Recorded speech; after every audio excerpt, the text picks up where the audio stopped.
Hello, everybody. Welcome, one and all. It is Friday night here and there's the other monitor kicking into the audio. It's like a 2-second delay. So there's enough time if I said like fuck that I would be able to mute it on that stream before I would hear the playback, but it's too late because I already said it and we're live, pal. So welcome everybody. Draven and Chris and Tony are here, and we're going to talk about a little bit of everything tonight. But first and foremost, I wanted to talk about the Tiffany Stratton promo with Charlotte Flair on SmackDown. Oh yeah. That whoo boy. There has to be heat there. Mm-hmm. Like, because those two threw some barbs back and forth, and Jesus, I haven't seen any footage of that yet, but here it is right here. I'm going to play. I don't even give a shit about copyright. I'm just going to play this.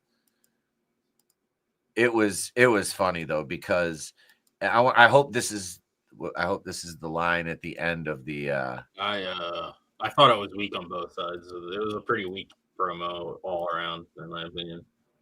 Let's see, right there we go. All right. So let's see. All right. Charlotte and Tiffany said very little of what in the rundown for them. Off script quite a bit. Yeah, that sounds about right. That's why I thought it was bad, because it was like very like. Oh, you could tell this was very loosely organized. Yeah, and it was like, what the fuck? What is that? What is happening here? All right. Like you are outside of the ring. Alone. Oh! Is that record like what? 0-3? Woo! Hey Tiffany, is that why Kaiser's in my DMs? Is that why Kaiser's in my DMs? I've got a deed to my house. I got a deed to my house, deed to 3 of my cars that says Ludwig Kaiser is not in her DMs. I think Ludwig Kaiser's in some other male wrestlers' DMs. Like, bro, I'm sorry, bro. I gotta go, Vince Russo, bro. Let's wait. Let me welcome. It wouldn't surprise me if Kaiser is in her DMs, because she was like whoring around kind of with Paul or whatever.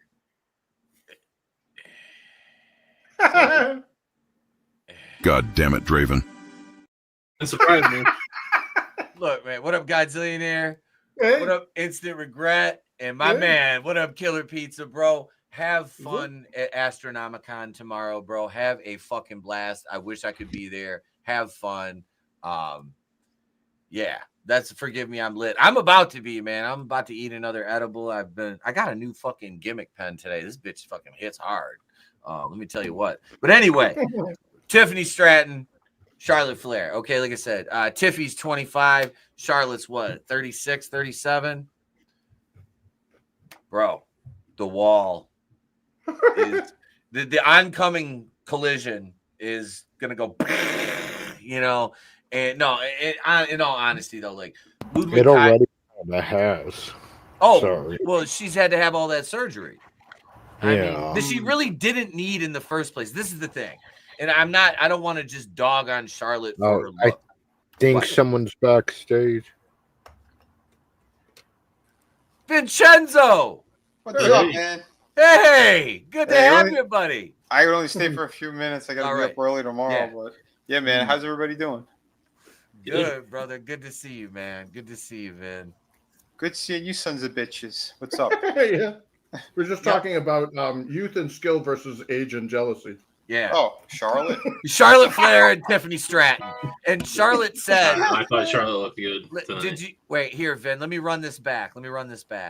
So we'll play this again, because I want you to see this and listen to what Tiffany says. She's talking about Charlotte's divorce from Andrade here, okay? Oh. This just happened on SmackDown. Like you are outside of the ring. Alone. What is that record? Like what? 0 and 3. Woo! Did you share it? Tiffany, Is it I not can hear shared? it. Oh, I shit. can hear it. Only heard it. Oh, hang on. I didn't bring the. Oh shit! I didn't bring Fucking the boomer. Fuck you, Draven. We just got the There, it'll just be me. Take so long, gay boy. No, here we go. Acknowledge him. Here we go. All right, so let me run this back. So I don't know. When Charlotte came out, I had to double take because it was like, is that really Charlotte? right here. Why don't you Side have of more the work ring. done? I don't know. Alone. I thought she looked good. What is that record? Like what? I don't think she looks bad. 0 and 3. Woo! Hey, Tiffany, is that my DMs? Like you are outside of the ring. Is that why? Hilarious. Is that why Kaiser's in my DMs? She Bro, called her Sounds a so nepo baby too, or yeah, whatever. yeah, she called her a nepo baby. Earlier, which I was like, Oh boy, she's on fire! Holy shit! Happy birthday. That's- regret. Yeah, man. The Happy second- birthday. Happy birthday. Happy birthday. That's the second time Nepo Baby has been dropped on WWE TV in a week. It's because there's so many of them that are nepo babies. Uh-huh. yeah, but like, look with Charlotte, like, who else is better? Like, in ring, There are plenty of female her. wrestlers. Well, there are plenty of female wrestlers in NXT or in these other talent, whatever they call it, talent farming or whatever, that get overlooked so that people like that can get fast tracked ahead of them. And I'm not trying She to started in it. She started in NXT. She didn't get fast tracked anywhere. I think she did, dude. I don't think she got where if she was not Charlotte Flair and she was like Charlotte Smith, I don't think she would have gotten where she is right now. Mm-hmm. Obviously. What has she got? 13 or 14 championships? Yeah, I mean, I'm not trying to discredit her because I like her as a wrestler. No, but they obviously it's a Flair, so duh. Yeah. They're gonna. She's a headliner. Yeah. Automatically. That's why I she's a headliner. respect. It's why I respect Braun Breaker so much. Yeah. Yeah, Yeah, but he's you not- can't say Braun Breaker's definitely getting special treatment just because he's a Steiner. Like, there's definitely some kind of special treatment. Well, he's fucking amazing. He is amazing. Yeah, That's he's my got some point, veins though. working for him. That's my point, though, with Charlotte too. Like, who the fuck is on her level in WWE? Yeah, there's exceptions, but for the vast majority of people, she's better than them. Well, Like, you remember that dude who, like, I keep bringing him up, Coughlin from AEW? yeah, You the one that had to remember? retire because of the Yeah, because of the injuries. Yeah. Like, if his name wasn't Coughlin and it was like Rude or something, he would already be in the Fed and he would be like, you got a couple belts. You know, like that dude was amazing and he got the shaft. And I see that with other wrestlers too. And it makes me wonder if there really should be like a division of like legacy versus like non-family talent. You know what I mean? Like the asterisk after their championship. Yeah, but she does, like, she's good in the ring, and She's great. Charlotte, like, carries herself like a champion. Like, a couple years ago when we saw her and Bianca Belair in the ring together, it was, one looked like, and no knock against Bianca, it's like Charlotte just seemed like on another level. Yeah. Oh, absolutely. And a lot of these other wrestlers, they want to bitch and complain, but then step the fuck up. Like, Well, like, look at what happens. You got Drew McIntyre, who I think is a freaking champ. mhm. And they put him so far down. He's never going to face Thody. Hang on. Thody. I gotta Yeah. do a birthday favor for a friend here because it's Instant Regret's birthday, and our good friend Mr. Wood's gonna step on and join us here for a few. So Sweet. yeah, yep. And, Orton just RKO'd the GM. Oh, Nick Aldis. Yeah, Yeah, Nick, they said something about removing Nick Aldis as GM and changing that up. I'm like, good, put him back in the fucking ring. yep. Yeah, he's a big dude. Yeah. Why can't we have a fun GM? Like, DDP or like a wrestling personality or something. Like I know Adam Pearce and Nick Aldis are wrestlers and stuff, but like they're not very well known, I guess. Mm-hmm. They're more like known I miss for indie stuff or like TNA. Yeah, like I miss like William Regal and Tajiri and like back when the GMs had personality, you know. Or Mick Foley. Yeah. Oh shit! Yeah, I forgot about him. Stone Cold was the sheriff for a while. Yeah, when he had the ATV. Kurt put on the little cowboy hat. No, that I think that's when he was a maybe, but I think that was when he was a heel, and him and Kurt Angle were like with Vince all the time. That fucking Kurt Angle wearing the little cowboy hat was. Yeah, I know. Kurt is like the best fucking heel, but he's also great as being comedy too. Yeah, he's funny as fuck, dude. He's a meme. He is. He is, man. He's just making a face.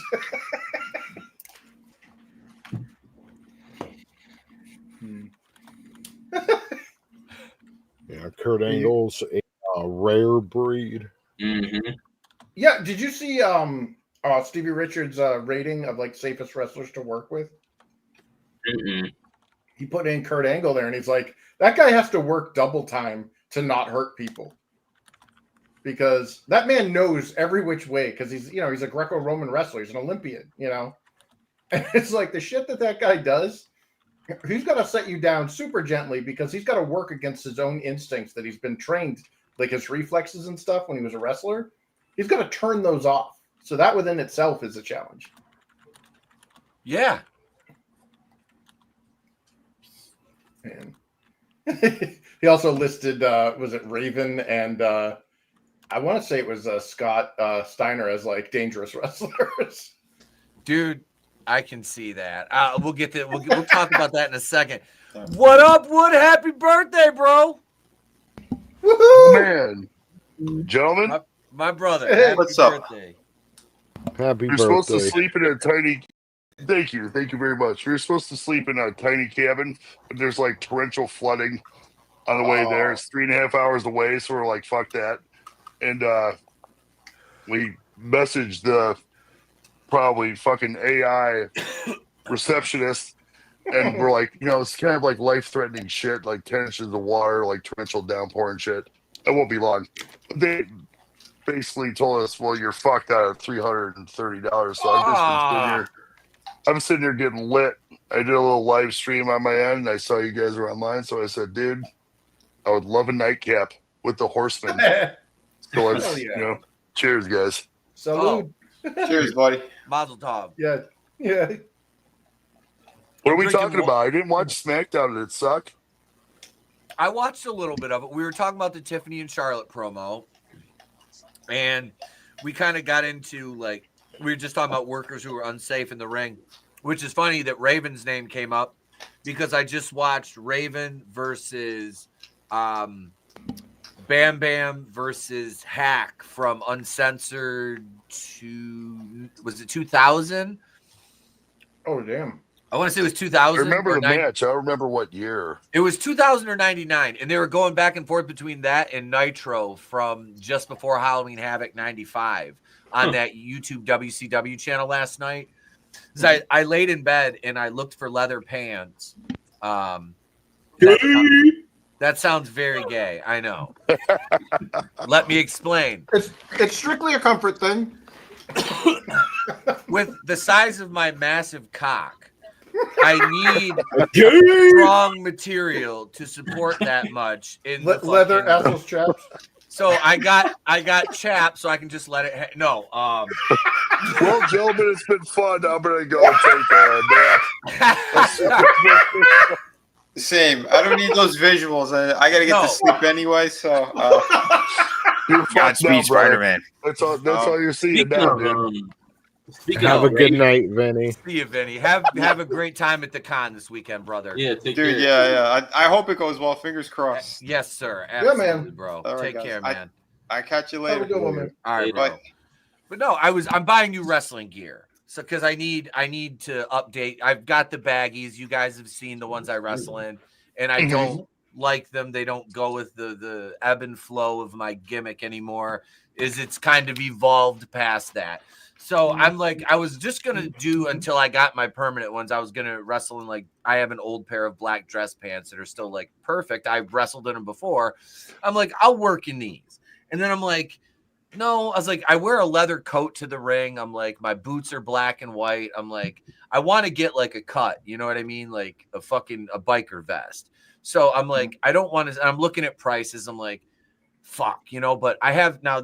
I know my wife kind of got pissed at me for this. I've got this leather coat, right? It's a gorgeous leather coat. I've got it my mom got it for me 22 years ago.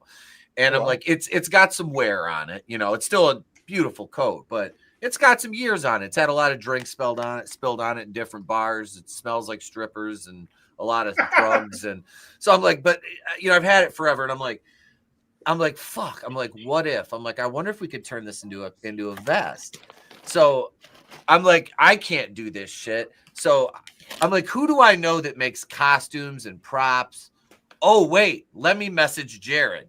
So I messaged Jared and I'm like, hey, bro, I got a 22-year-old leather coat. Do you think we can turn this into a vest for my entrance gear? He goes, just bring it over and let me work my magic. I'm like, my man. So I'm like, I got to get the leather pants. So I'm looking at leather pants last night, like actual like biker pants, right?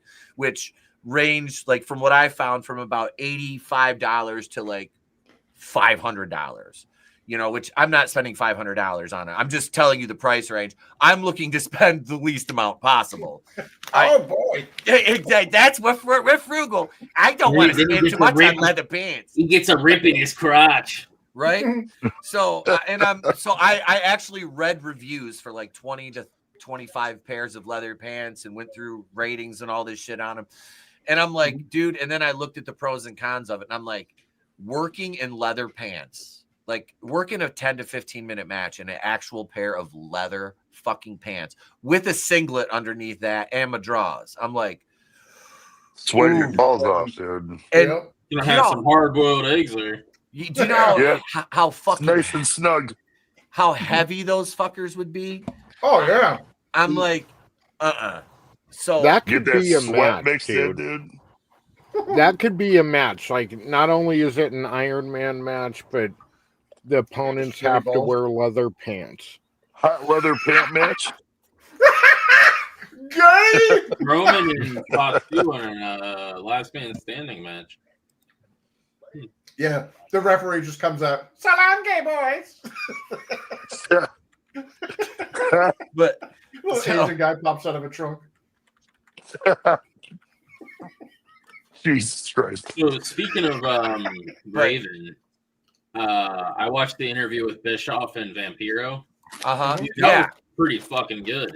I didn't know Vampiro was like on the road crew for Milli Vanilli. I did not know that either. And he actually knew that they weren't legit before everybody else did. And they were like basically traveling across the country while this guy was like chasing after them to try to like expose them, and tell the secret basically. Okay.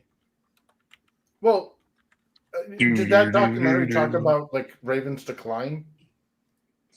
Like his mental, like the concussion stuff and all that? That poor guy. Yeah, he's not doing well.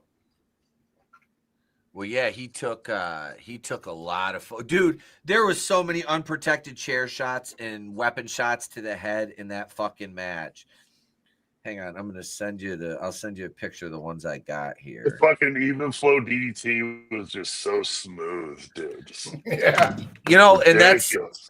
I thought about using but I liked when the even flow, but I liked in ECW it was the Raven effect, wasn't it? I think so. Yeah. It was the Raven. Yeah, effect. You're right. Yeah, here I'll share the picture of the gimmicks I got. These are the pantaloons that I ended up buying right here. Okay. Yeah. So they'll so I can wear a belt with them, which is I need, and these will fit perfect over my boots, and they're like a pleather, so, and they have a little bit of stretch to them, so my knee brace and my knee pads will fit underneath them. You know what I mean? Mhm. So Nice. that'll be nice, and it'll go good with, like I said, I got my leather jacket, my Negan jacket I'm wearing now, but having that vest, and like I said, I just need to get my tattoo sleeves done now. Oh Dude. fuck, I honestly, I was like, man, I could do a fucking, I'm gonna steal the Undertaker gimmick. well, the pleather's going to work better for you both in the sweat because it's plastic, so you can wash them easier. Yep. And they're not going to get stiff and hard and heavy. Yep. Yeah. That was my thing. Like with the leather, I'm like, it's just, there's no way that working a match in those is feasible in like straight up leather pants. Because dude, I text Killer Pizza. I hit him up last night. I'm like, bro, because he buys a lot of wrestling gear. I'm like, bro, I need, somewhere to look. And James and I were going through shit. I was telling Tony this. He's sending me links. We were both scrolling through Amazon, and he was sending me links and shit like that. I'm gonna find this. Hang on. Let me pull this up too, because I am going to get a freaking a mask to wear to the ring, and it is it lights up. It's Whoa. yeah. Oh, nice. Yeah, Dude, hang I on. have to tell you guys because like the only other person I've told is Tiffany, and like she likes wrestling and shit, but she's not like nerding out about it. But they re-released that fucking Austin 316 bloody shirt today. The blood from a stone with the fucking blood drenched one, and I was like, as soon as I saw it, I'm like, I'm buying that shit. Yeah. Dude, immediately as soon as I saw it, I was like, dude, this is. I bought like a replica one back in the day, and it didn't have like the picture of him like bloodied up when Brett had him in the fucking sharpshooter and shit. So it wasn't the same. So I bought it. Screaming. Ah! Yeah. I was like, tight. Sorry, I didn't mean to. No. Sounds like a hell of a birthday present. Yeah. Tiffany was like, well, we didn't get to go camping, so it's the least you could get for something. She's been great, but like, fuck yeah. Let's get it. That's what I'm getting right here. Oh, nice. It's like what's that from the Squid Games? Yeah. Hell yeah. James is getting one of those, and he's gonna walk out fucking walk out in the ramp and have that on and have his suit on. Ain't nobody gonna know who the fuck he is. And he's kind of like talent scouting, and he's gonna wear that shit when he eventually comes and does some shit with me. And then he's gonna take the fucking mask off, and bam, it's the fucking 1%. But now we got a different name and shit. Yeah. Didn't he came to the ring rocking those shades, right? He had the Bluetooth glasses. Like when I was wrestling singles and he was at ringside with me, he put like Go Pete Daddy on him and shit like that. Nice. I remember that shit. That was the team rating shit, dude. That was the 1%. I got the rated shirt in the dresser right now, dude. That 1% life, man. Still, but no, so we're gonna we'll have that, and then like I said, after the gimmick, after he does his deal, I'm gonna get the deal. Get one, and we'll fucking both come down with those bitches on. And can you customize those? Yeah, you can put hang on, let me go back to the thing. There's you make like animated GIFs and stuff with them. I don't know. There's 45 dynamic and 70 static images, and you can connect the LED mask Bluetooth using the Shining app to upload images, customizing your display. So I'm gonna put my fucking logo on there. Like with the dolls. Yeah, I'll be coming down to the ring, and that'll be on the motherfucker right there. Hell yeah! Right. Yeah. Like that's fucking. You got to, man. Oh, dude. Yeah. Like I said, custom fucking leather, And then what I want to do with because James ordered a bunch of these, like they're cheaper, you know, you just get them off like Amazon. They're like $20-$30. They're for like a suit, you know, kind of like a costume suit.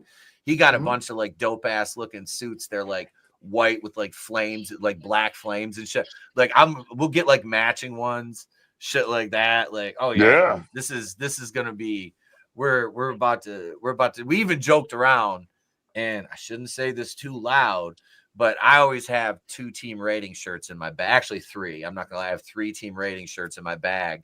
And we were backstage, and the guy that actually started the whole thing is old school Rick Cartier. And Rick always walks over to me. He's got his beer after the match. We sit back there, and he always walks over, gives it too sweet. And one of the other guys is like, "Fuck you both."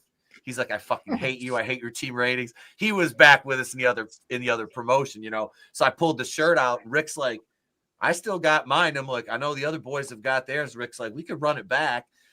Fucking homeboy's like, "I'll fucking leave." Fuck yeah. He goes, "I will fucking quit if you assholes." I was like, "What?" I was like, "You just saw." It's like everybody in the back was buying our merch. Shit, it was, but that was the thing. Like, it was just fun. You know what I mean? I was like, "Shit, I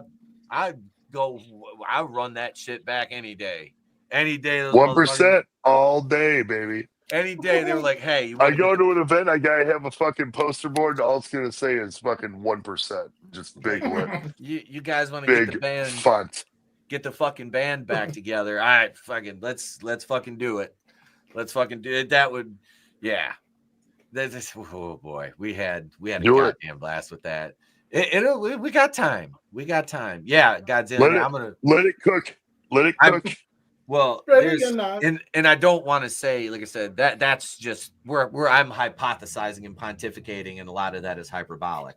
But there's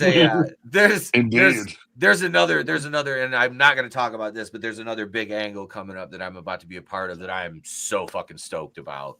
No spoilers. Nope, none. But it's gonna be fucking huge. It's huge. It's gonna be huge. It'll be huge. Best nothing. There'll never be a better angle. Are we still talking about the leather apples chaps and getting huge? No, we're Chris. Get my ass off your mind. Oh, stop it! I know it's glorious, but I managed to make it a while longer without thinking any of that shit. Chris bringing that shit up again. I know, right? What's that motherfucker over here like? Why are you gay? Who says I'm gay? You are gay. Everybody was fun. Yeah, I sent that to you, and you're like, "Oh, I was getting some leather pants," and I'm like, "Jesus." Yeah, all right. And I was like, I'm shopping for leather pants. All I could see is my sister giving me that disapproving look with her arms folded as Randy Orton comes down to the Christ. Yeah, I'm lightheaded. I don't know if it's from the fucking crack, the drink, or just laughing my ass off, dude. Oh my god. Man, I'll get one of those leather daddy hats too. Dude, seriously, my sister's like, "We're not watching wrestling. It's freaking gay." I'm like, "It's not gay." And Randy Orton comes walking down in his little black Speedo and his leather daddy cap, and she just looks at me and raises an eyebrow like The Rock. I'm like, "Okay, we'll change channel." So I'd say shit about Randy being fucking gay. That dude will cancel your life. I know. He's like a monster now. He's like 10 times the size he was. He's yoked as fuck, dude. Yeah. Like, oh, I'm sorry. Yeah. They're talking about 09. They're talking about 09 Randy Orton. It's like, dude, I'm worried about fucking 2025 Randy Orton. Dude's a fucking monster. He's like Billy Gunn there. He just got bigger with age. Yeah. Yeah, that's true. Yeah, that's I just got a shipping update.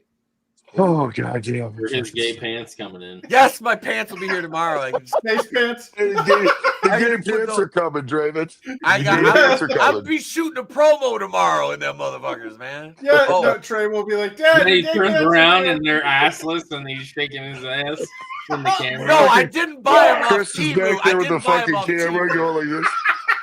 Chris is like, "I knew this shit was gonna happen. I told you yesterday." he comes down to the ring with I Why fucking did you hate get you. tripod on an No, iPhone? it is. Draven, I fucking hate you. You come down to the ring in that song from fucking was it Dodgeball? Jump on it, jump on it. Oh! That's you. You come down to the ring singing that song.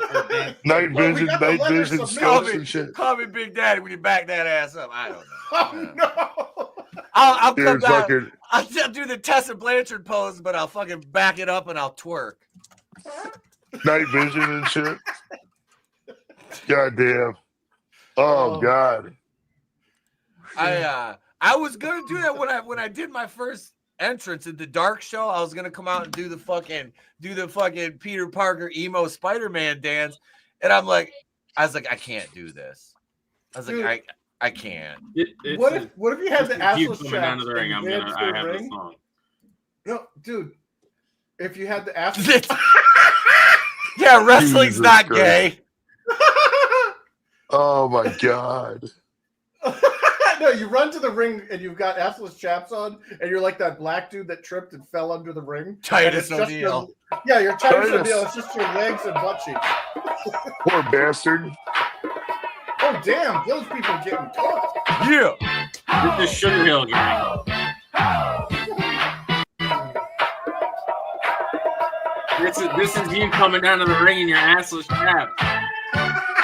I can get down to this. Jump on it! Jump on it! Oh no! He's a power bottom. Jesus Christ. Yeah, that's fucking you. And your leather daddy pants. He starts at the dude, that would be more effective than Dalton Leather Castle's daddy. voice. Pete Leather Daddy. That's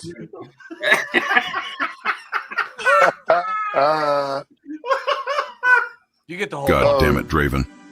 Every time I think you can't possibly get any more insane, you go ahead, do something that makes even me shake my head in vehement disgust.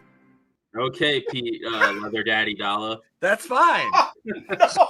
I was young and needed the money. $20 is $20. That's hey.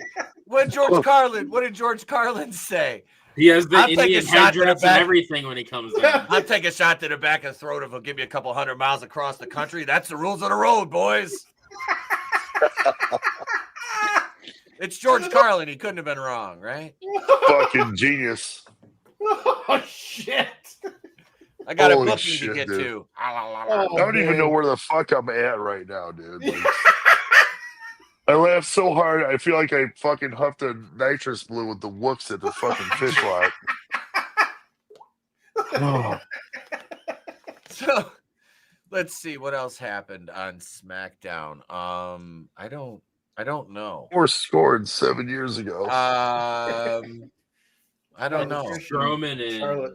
Oh yeah, what's his name right now? Paul Heyman was cutting a fucking promo, and then Seth freaking Rollins showed up, and he was like, "My boy. tribal chief," and he turns around and it's Colby Lopez. Before that, he was like, whatever the favor is. The answer is yes. Yep. So just tell me what the favor is.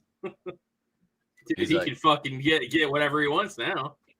This build to WrestleMania has been so fucking whack this year, I feel. Fatu I mean, as far as the Cena and Cody shit, I'm still expecting more out of that. But like, just throwing Roman and Punk and Rollins in a match with nothing at stake is kind of, I don't know. Sure, it'll be a good match, but I don't know. Am I crazy for thinking that? Or No, I mean, look, you got Roman, you got Rollins, you got Punk. That's three fucking solid ass workers right there, and it's gonna be a banger. It is going to be a good match, but the caveat to that being is this should not be a main event match. Like your world title is where? Where's your world title? What match that's going to open the show? Is that gonna open the show? You know, I think so. The favor's got to be huge. The favor's got to be huge and be like, holy shit. And what could that possibly be? Heyman goes with Punk. Heyman goes with Rollins. Heyman's gonna go with Punk. Yeah, I would hope so. That's kind of, I mean, Heyman and Rollins, I don't see that as money. Match card for Dynasty this weekend too. I don't see that as a money feud at all. What do we got here? Oh shit. That's the card for Dynasty. Let's run through this. Hang on. Before I have no idea what's happening on the show. Dude, me neither. And keep in mind, gentlemen, I appreciate you guys putting up with my drunk ass because I'm probably about 3/4 of a size up from 5th through a bottle of Tito's. Oh, God damn, son. I don't drink anymore, dude. And I'm like, we've had a good day, and I'm like, oh no, you know enjoy, dude. I saw you guys, and I was like, let's go. So, dude, it is your day. It's your personal holiday. Your annual trip around the sun, the anniversary of your escape from the amniotic Attica. Fucking love that, dude. When I saw you post that shit, I'm like, yeah. I gave everybody just a normal thumbs up or whatever, and I saw that comment on my Facebook, and I had to give it a big ol' heart. All right, let's cue the music because we're gonna wait. No, that's the wrong song. We need this. Baby Shark. What the fuck happened to AEW's viewership? Apparently, they have over a million viewers now because they're so successful. But we've got AEW Dynasty this Sunday. Okay. It's going to be a huge pay-per-view, folks. Jon Moxley, the most electrifying man in sports entertainment, is going to wow us. Is going to wow us with his fucking death-defying. Okay, let me just. Versus Swerve. I want Swerve to. If Swerve does not go over, we riot. Yeah. Like, dude, please. He has to, man. This Death Rider shit is not it. Yeah. It was at first. Keep the camera and the fucking microphone away from Marina Shafir too. God damn. You can just send Marina Shafir to me. I'll take care of her. She'll be fine. Please do. She'll be fine. She'll be fine. Take care of her, brother. Remember the stock incident? I do. You don't know me. You know me. Do you know me? What? I will. Yeah. You know me. Oh my God, Marina. You don't know me. Do you know me? What the fuck was up with that hat? She looked like a runaway Confederate fucking slave. That was the hats that the slaves were wearing in the fucking movie Glory when they ran away to join the youth. Seriously, I'm not even being sarcastic. That's literally the first fucking image that comes to my mind is that fucking movie, and I'm like, why the fuck is she wearing that hat? Apparently, Mox beat the shit out of Willow though the other night. Too. Oh, Mox fucking DDT'd her because she laid out Shafir because they build Marina Shafir up to be tough, and then she gets knocked out by the fat Heffalump. Yeah, oh my God. Mox DDT's her. Yeah, so Mox DDT'd her big ass. I haven't said I'm not a Moxley fan, but I was like, I'd like to see a guy getting offense on a woman for a fucking change. Dude, she went through a table, and I think the part of her body that went through the table was like her lower back, like ass. So, like, as soon as she went through that table, her fucking head was just like fucking plop, dude. Like, God damn, man. These guys are just reckless over there. I don't know what they're doing. Yeah. Yeah, well, it's Tony Khan. They're not protected like my and then I guess the Owen Hart is happening too. Yep. Here's that starts. So this is. Whoa! What is wrong with her face? Dude, that looks like Paul Rubin's face. Mercedes Monet.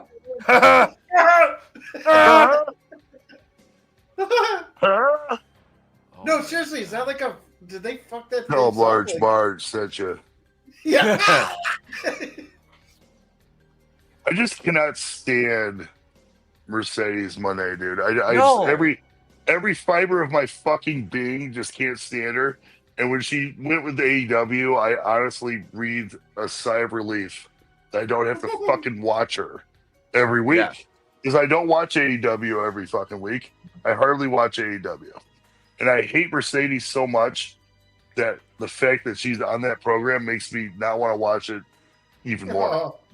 She's gonna win, and she's gonna win the. Of course.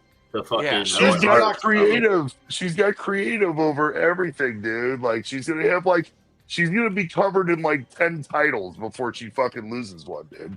Mm-hmm. And you got It's Julia ridiculous. Hart there. Yeah, that's a shame. I like Julia. Well, sorry, Alistair. Took off. Yep. Yeah, that whole House of Black, they just completely shit it. That whole thing. Yeah, they're the Hounds of Hell or some shit now. You wouldn't is that even know Brody they're King? the shit.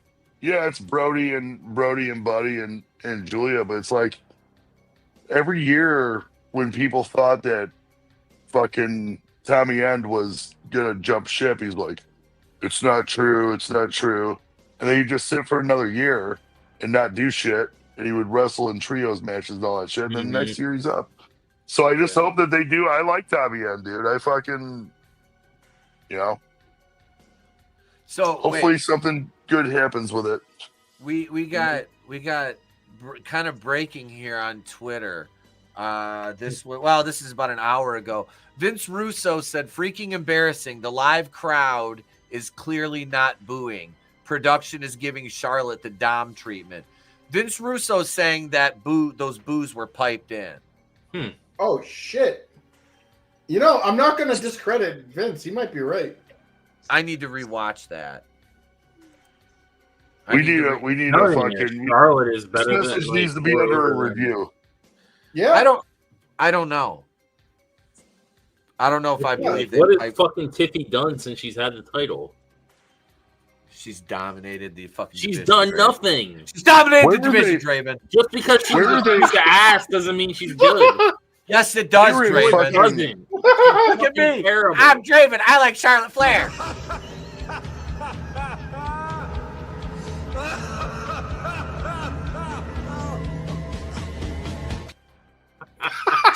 Dude, I that's have right. They were in, I they had were in buttons. Did you Chicago know? tonight, weren't they? They were in Chicago. Yeah, they were. Yeah, Punk started out at with the his All-Star. promo. Yep. Punk started out with his promo. They fucking, they blew up for that shit. Fenix debuted too, didn't he? Yeah, Fenix is. I almost forgot about that. Oh, Yeah. they got him in there? Nice. Yeah, he worked Nathan Frazier from Fraxium, and so there was a spot I was like, oh my god, did Phoenix just get hurt?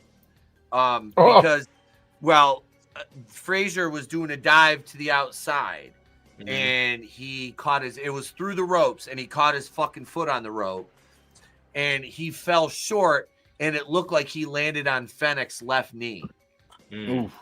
And I was like, oh my God, please don't tell me he just injured him. Like, why do you have them wrestling some fuck from NXT? Like, especially, I'm sorry, I don't give a fuck about Fraxium. I don't care about fucking Axiom. I don't care about Nathan fucking Frazier. He's just, Nathan Frazier to me looks like, Mom, can we have Jerry Lynn? We have Jerry Lynn at home, and it's Nathan Frazier shitting on your kitchen table. Yep. I don't know. I concur. I just Nothing exciting. He was like, from what I've seen of him, and I've seen like maybe 3 or 4 matches. I mean, the guy's a decent worker, but nothing about his gimmick to me stands out. Nothing. Like, you can be the best in-ring worker ever, but if you don't have any kind of care, like, I don't give a fuck, dude. Like, you're You all right there, Tony? Tony's having a seizure. What the fuck? Yeah, put my normal glasses on, dude. I can't see shit. Tony just stroked out. Tony, come back to us, brother. Tony, come back. You can blame it Tony, all come back. on me. Oh, the Gauntlet tag match. There's just something.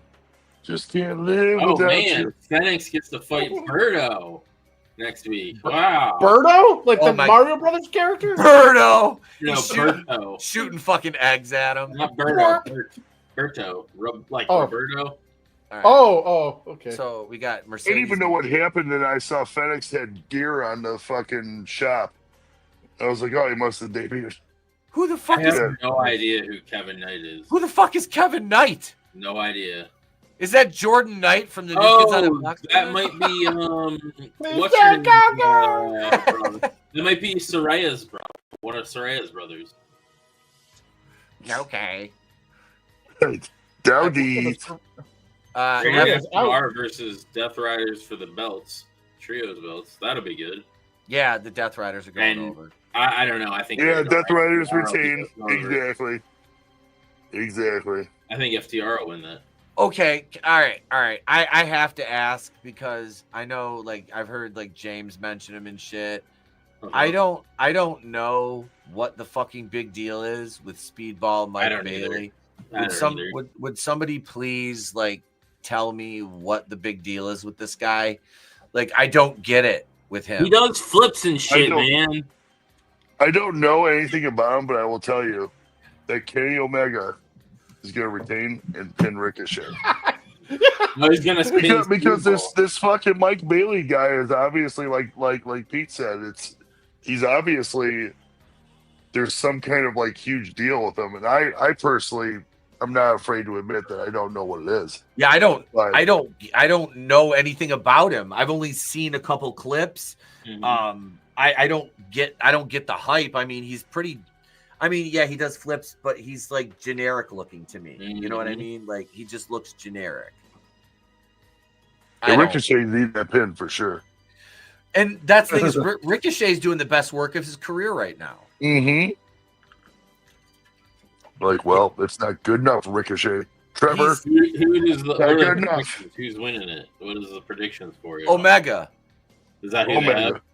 Let's see. I'm saying Omega and pin Ricochet. Or does it not say? It says this will be a great match. Puts more eyes on Speedball and Ricochet, but the champion will prevail in the end. Yeah. Swerve versus Mox. Come on, Swerve. I want Swerve to win because this fucking Death Riders thing isn't going anywhere anymore. It sucks. It was great when it started because they were going roughshod on everybody.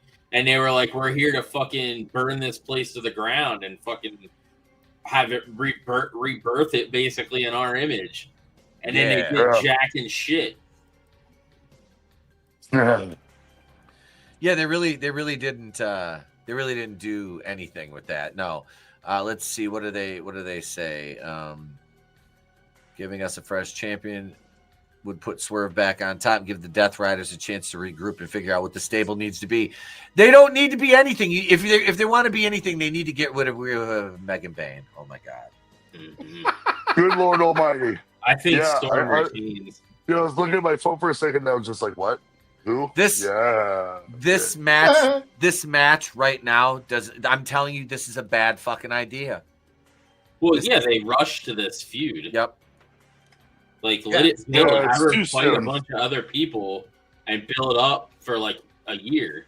Megan, and then have her go after the title. Megan doesn't need to eat a pinfall from Toni Storm because she would wreck Toni Storm. Like, yeah, if that was a shoot fight, oh God. Yeah, she would wreck her. I mean, dude, when I was at House of Glory in Chicago earlier in January, she was wrestling and she's the champ for House of Glory. She's just ridiculous, dude. Like, why? Because I was right up against the fucking rails. So they were like, Mustafa Ali, all those guys were like working on the Zilla Fatu. But she was walking, I'm just like, duh. Yeah. Smoking, dude. Oh, yeah, dude. She's a goddamn, she's, like I said, 6'1", 185. I'm just like, oh my God. I'm like, he's finally arrived. Yeah. Right? Right up on aisle 2. No doubt. She came in like, my tribal chief. But yeah, like I don't like the idea of this match right now for her because, like I said, her eating a pinfall, she doesn't need to take. That was like what they did with Camille, like having her lose. Like I see them mishandling her. At least she's with Storm. Yeah. And not with Monet. Well, yeah, Mercedes Monet. If she goes over, Mercedes Monet will fucking work her and she'll physically dominate her for 25 minutes. Yeah. Hit 87 Meteoras. Yep. Have her in her submission no less than 67 3/4 times.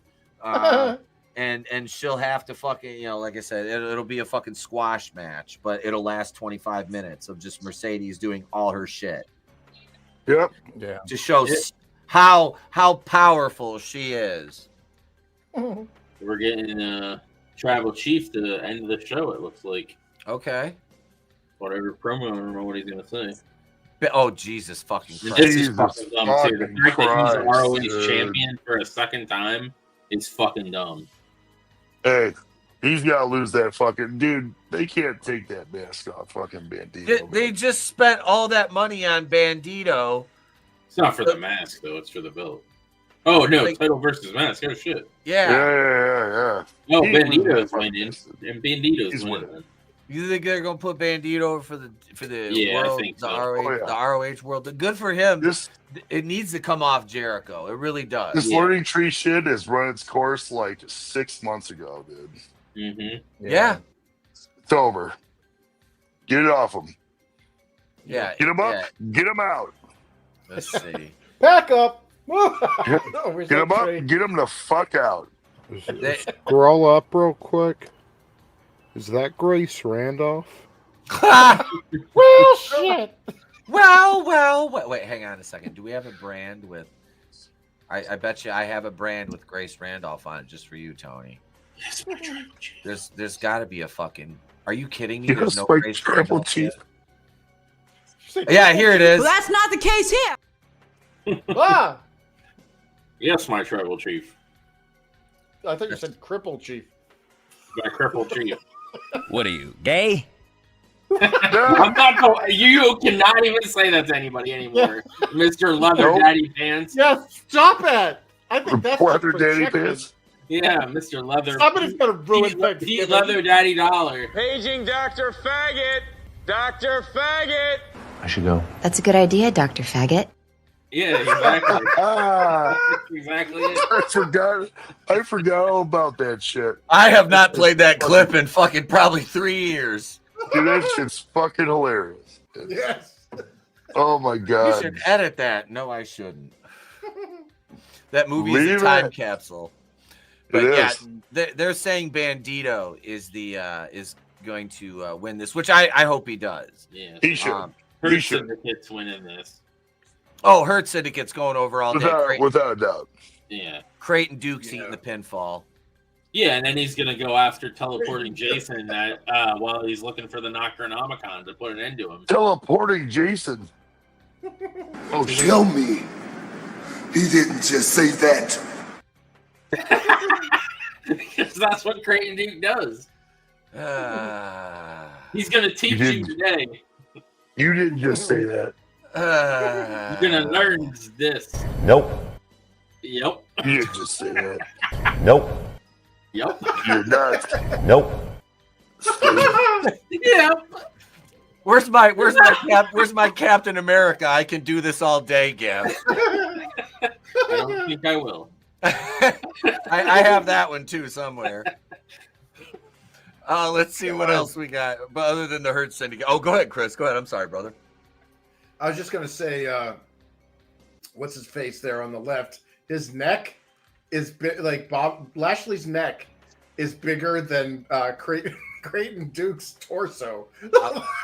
That's not a neck, Chris. He has lats. He has lats and a head. He's like a 5 POA action figure. I shouldn't. What's up? Yo, Lashley, hit him with the pose. Boom. Leo Rush used to say that shit to him, dude. Like, yo, Lashley, hit him with the pose and he bend over. Like, what the fuck is this, man? Well, look at the size discrepancy. It totally shows like the difference between like what we grew up with WWE and WWF versus the new AEW. And like nothing against Big Bill, like he's a big dude. He's a but monster. Like Brian Keefe, it looks like somebody that you'd run into in the out. street. Yeah, he looks tiny. Yeah, you're right. He's small. He does. He's I mean, and even build wise, he's only like maybe 225. Like somebody lied on their resume. He's like 5'9", 220. If he's even that big, he might be a little bit smaller than that. But he's not a big guy, so No. he is very physically out of place, but it works because you've got to have one guy in the match that's going to be. It doesn't matter. Crane Dude has the dagger of Saruman, and he's going to use the Necronomicon to stop Speaking of which, so I always joke around about my cat, Mr. Beans, having 3 assholes. So the other day, he's on the counter, and Trey's sitting there at the table. And I grab him to get him off the counter, but I grab him like in reverse. So like his rear end is under my arm facing forward, and I grab his tail, and I'm like, Trey, he goes, what? I'm like, I lift it up. I'm like, look in the eye of Saruman. Brown eyes, your kid. He looks at me and goes, what? Just see the ocean. Look, there's a chocolate starfish. Is that cat from Ohio? I can see a little low. Yeah. What's the next match after Crane Dude? It winked at me. Yeah, Bobby Lashley's just a fucking he's a beast though, man. Yeah. Good for him. And it's good for him. Yeah, it sucks that he's so vanilla. Yeah, 'Cause, like Adam that dude Cole's should winning. be. Oh God, yeah. Adam Cole, baby. Yeah. Knock off Tom Cruise. No outside interference. Yeah, that was the stipulation. No outside interference. Interesting. Cole's going over. I would think Maybe Garcia. Cole's going over. Oh, I want to see Who's gonna him? Who the fuck is Garcia got with him? The one guy that was in the Jericho stable. I don't remember what the fuck his name is. I don't watch enough AEW. The guy does commentary now. For what? For AEW. Yeah. What? The guy that when you were talking about outside interference with Adam Cole or Daniel Garcia, who is Daniel Garcia with besides that dude? Oh, Daddy Magic, the guy that's like yeah. Daddy Magic's nipple Daddy Magic, yeah. Or I don't want to know about a man's nipples. Or is it Angelo Parker? I wasn't getting into that, but or is Angelo Parker going to come back and help him? I don't know. I mean, maybe both of them do. Yeah. Either way, and then the truth will be out, and we'll find out exactly what makes his nipples hard. No, I don't need to know. Yeah, these are pieces of It's information at the bottom that of we my can do list. without. Here, this is at the bottom of my It's fucking AEW, list. dude. It's AEW, and Oh no, I feel like I could give a fuck less about any of that shit. Yeah. That's just me though.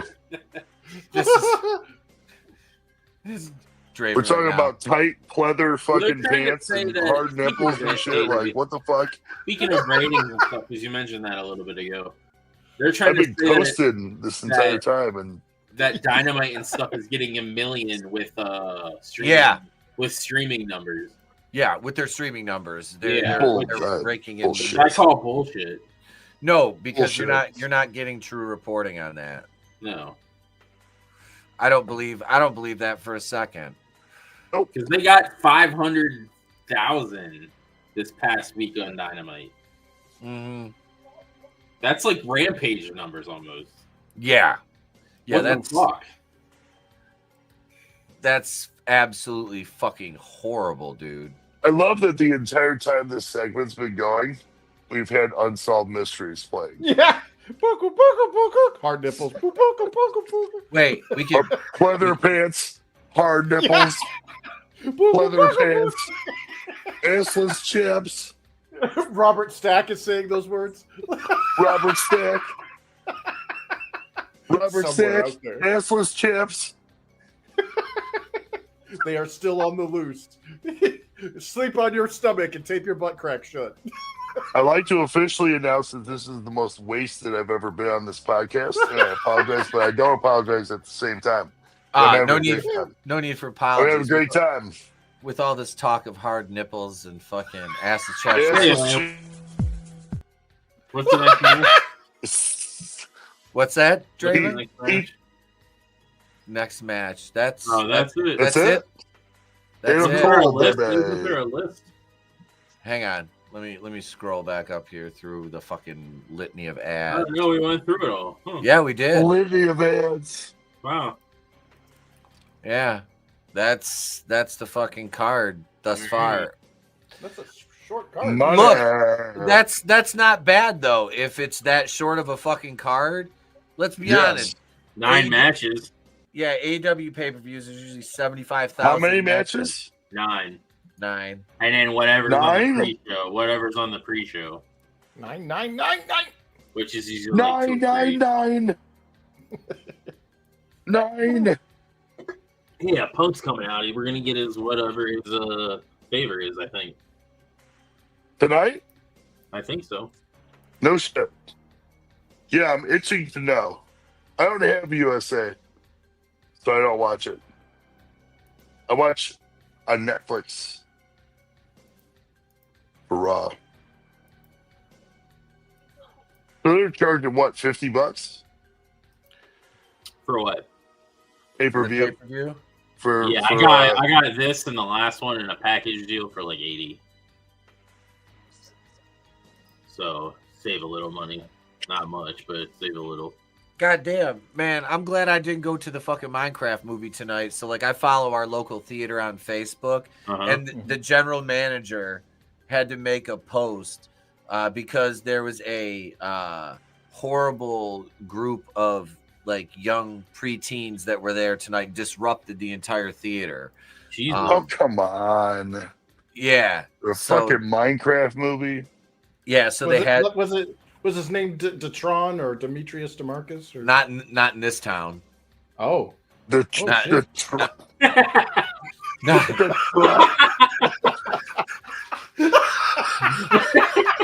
fucking planet are we on right now, dude? The Tron? Does he play Tron? The Tron? You've got to do better.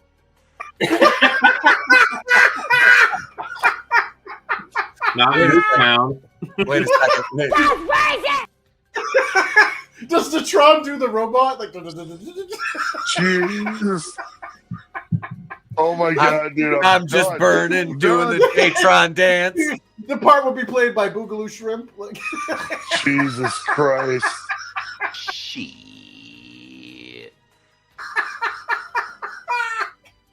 Oh my god, dude. No point in steering now. God.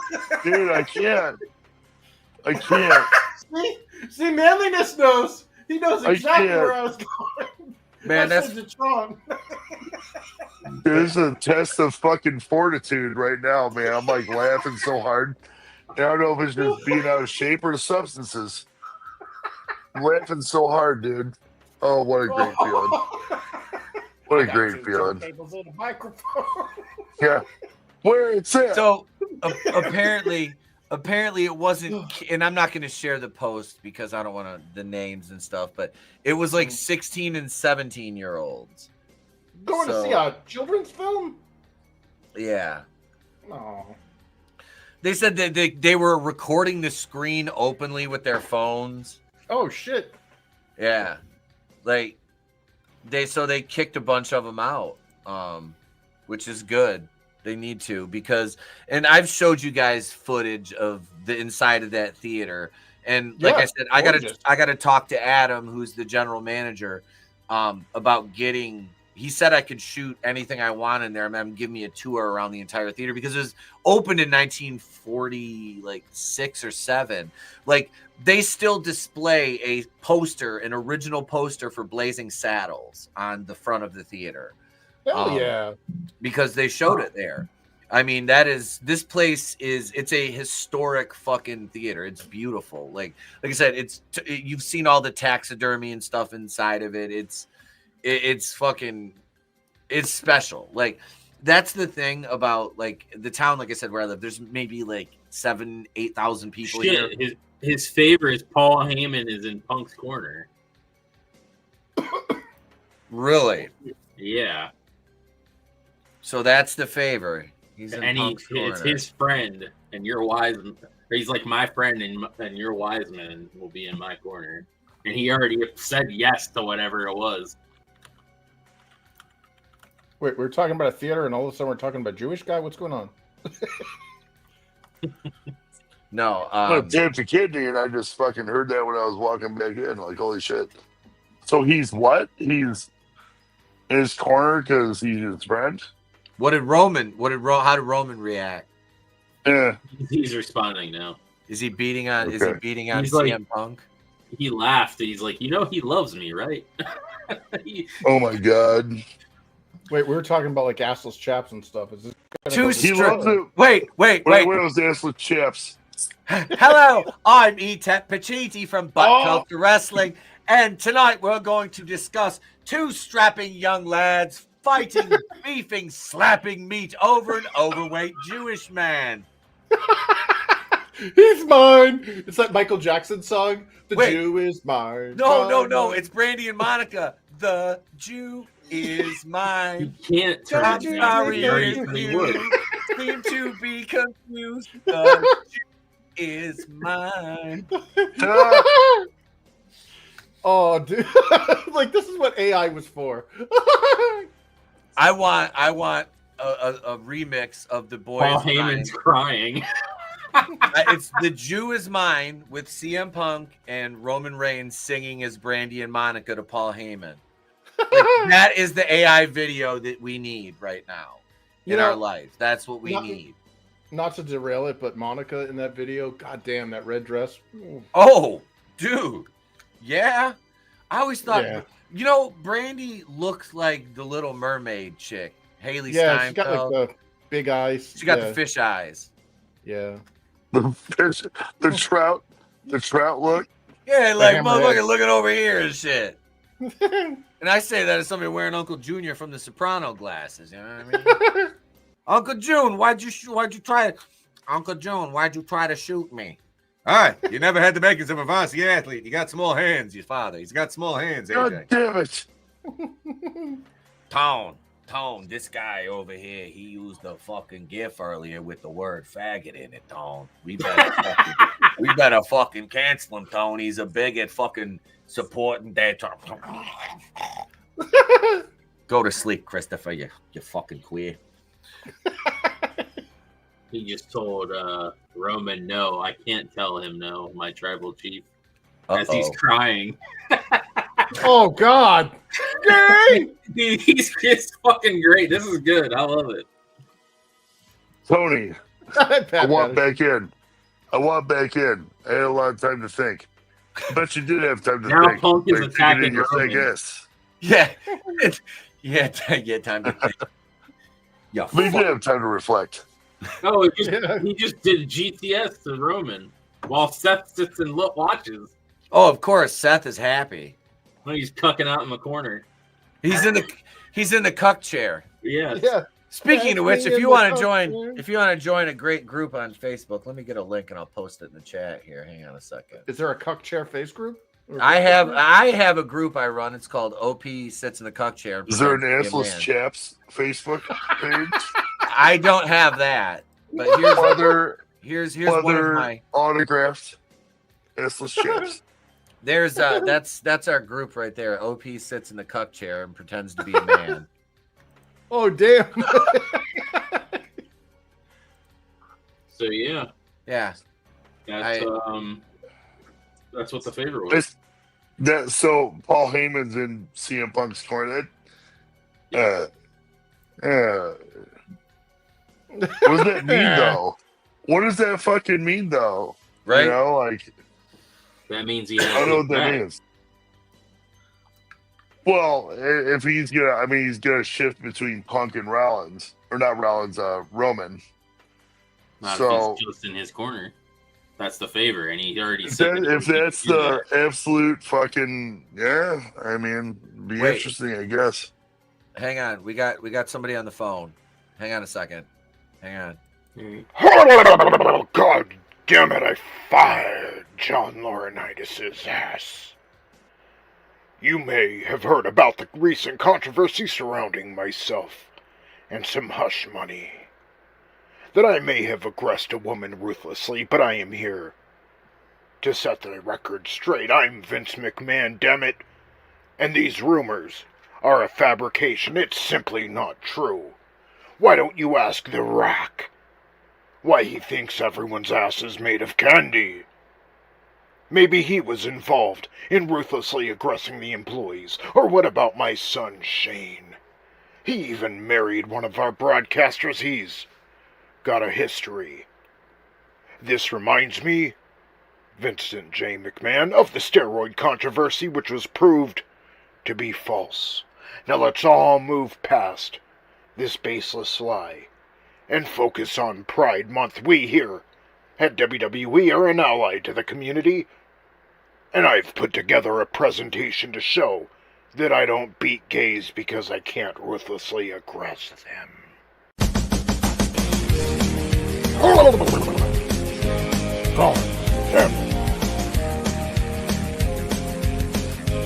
Fired. I hope this changes your mind on the legacy of myself, Vincent J. McMahon. Godspeed and good night. God damn it. Oh, God, What the fuck just happened? I didn't know which one I was playing. Tony I out of was left just looking field. at the whole that thing was like, fucking great. I forgot about those. I was like, Tony's got 3 Vince McMahon things he uploaded on here. I'm like, I'm gonna play one of them. I'm like, this one's the longest. I forgot about the 99 gay Red Bull. I've never seen that one. You haven't seen that? No, that's the that first was time I ever fucking saw good. that. Oh my god. Yeah. holy shit. Wow. I was not expecting 99 that. gay red balloons. Like, we're still going. We're still Yeah. going. Holy shit. Oh, That was yeah. funny. We just had That's funny Vince. shit. We just had Vince. Let's see. What else do we have here? Vinny else? Macadocious. What's he up to? What, what's going on here? Is this booze? Is this oh no. He's Oh, boy. looking at Oh it. no. I grabbed Did- one of these. I did- grabbed did- one of these because I didn't think I had any more fucking mixer for my Tito's, and Tiffany just walked in here and gave me, looks like Gatorade and fucking vodka. Shout out. That used to be my that used to be my drink of choice before I wrestled. Like before my matches, like it would be Gatorade and vodka. Which is fucking I told somebody recently, I was like, shit, that match I wrestled in January was the first match I ever wrestled sober, and they were like, what? I'm like, fuck, how the fuck you think? I'm like, I don't know. Look, I was like, I wasn't ever shit faced, which was a fucking lie. I've been And the lie detector determined that was a lie. I was blitzed once. Like one time I was fucked up. But dude, I just worked a little bit, softer, and I was like, we ain't doing no big moves tonight. I was like, I'll take whatever you fucking want to throw. I think that was the night I bumped all over the place like Shawn Michaels did with Hogan. Yeah, because we were working the fucking little guys, and I was fucking like wasted. And they're like, hey, do you want to do this? I'm like, yeah, what the fuck? Let's do that. They're call. I was like, just call a few spots in the match too. I don't give a fuck. I'll take it. So they're like, all right, drop kick off top rope. All right, goes up, hits a drop kick on me. I bump, fucking get up, bump again. Fucking comes back up. I'm gonna hit a senton. All right, whatever. Fucking yeah, I don't give a fuck. I'm bumping up. We get back. What the fuck are you doing? I'm like, what? You told me to make it look good. Yeah, I was that was the only. But normally before that, I would have like one or two. I'd get a little bit loose, and then I'd smoke like about 2 hours before I wrestled and be like, all right, now I'm good to go.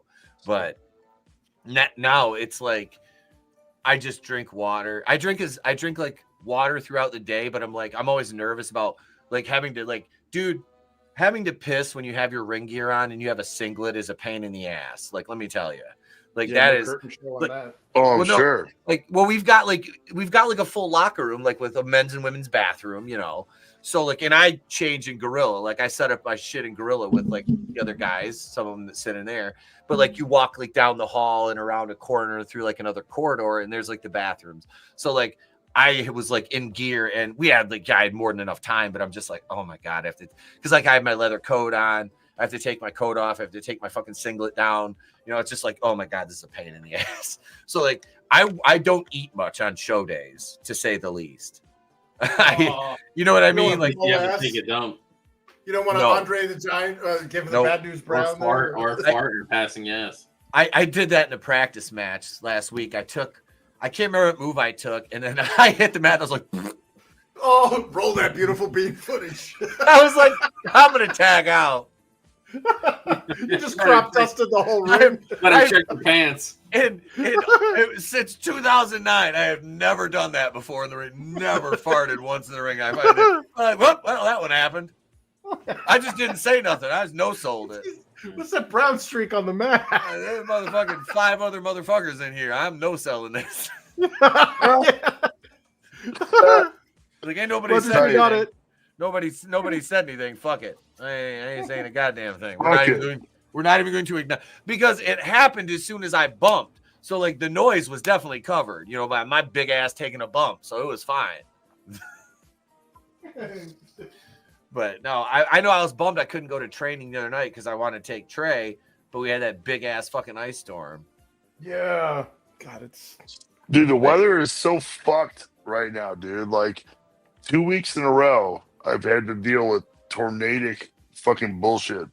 Yeah. It's worse when you're fucking driving, because I know, Pete, I told you about my fucking drive home the one night, but it's worse when you're at your house, you got the day off, and you're just waiting for it to fucking happen, It's just like, dude, I'm so fucking done with this garbage. Oh, yeah. And I think it's all right now, but still fucked me on my camping trip.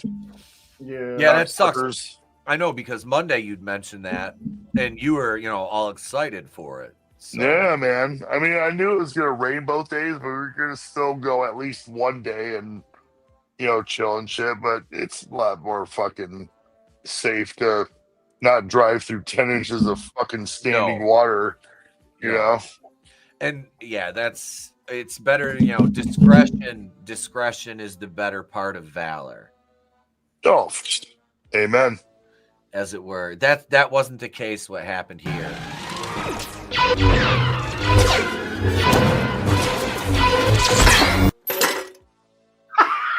I almost spit my fucking drink out. I just took a giant ass sip of this fucking Gatorade and vodka that Tiffany made me. And I almost just fucking shot it out of my fucking nose just now, dude. Wait, we're gonna show Ron Goldman's dead there? What the fuck? Ron Goldman's dad and his glorious Jew mustache. Yoy, mate. Jew stash. Yeah, he got it down. Wait. You mean? Oh, look, Joe's feeding them pennies. Oh! Somebody take a picture.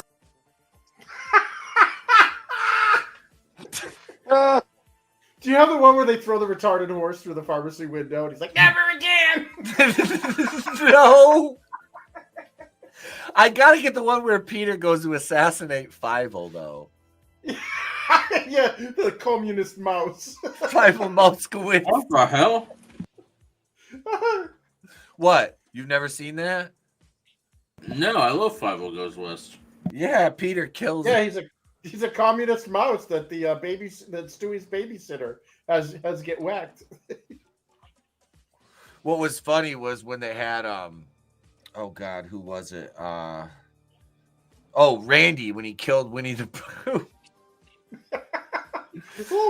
That was hilarious. That was fucking funny. Mm-hmm. That was funny. He just guts him in an alleyway. Yeah. Meanwhile, all the kids that grew up with Winnie the Pooh were just sitting there.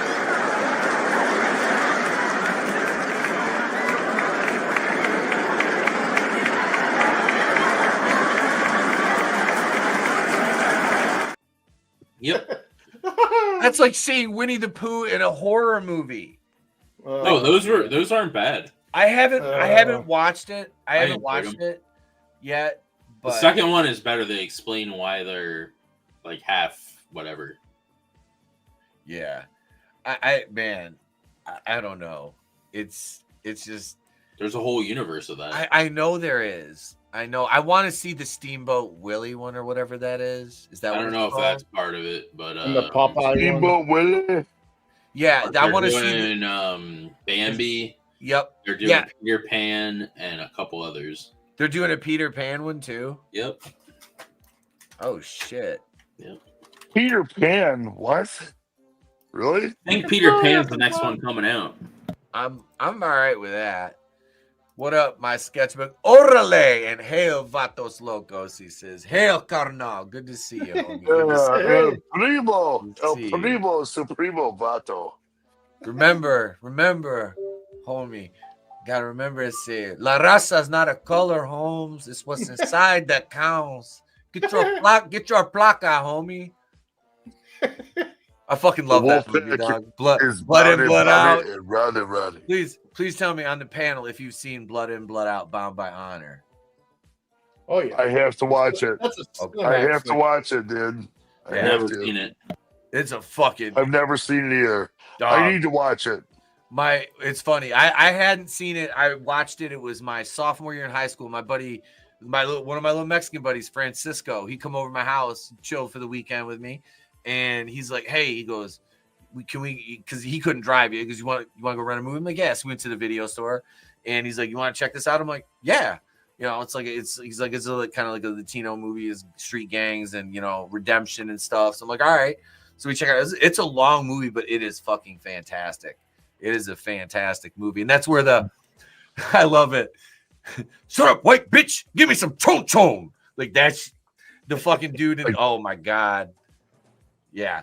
I gotta check that shit out, dude. I gotta check that shit out. So many memes, so many fucking memes.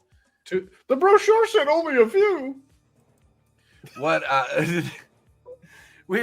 we were talking about some wrestling, but I wanted to talk a little bit because I did a video on it this week. Leather assless chaps. We're done with the leather assless chaps. All right, leather daddy.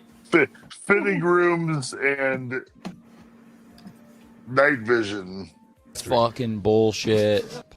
Eat leather daddy dollar. They're not. God damn it! That's his new name, Pete Daddy.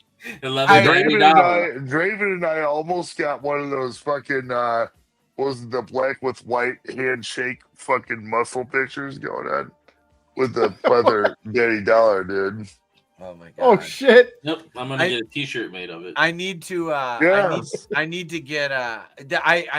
It's funny too because I am wearing a lot of leather now.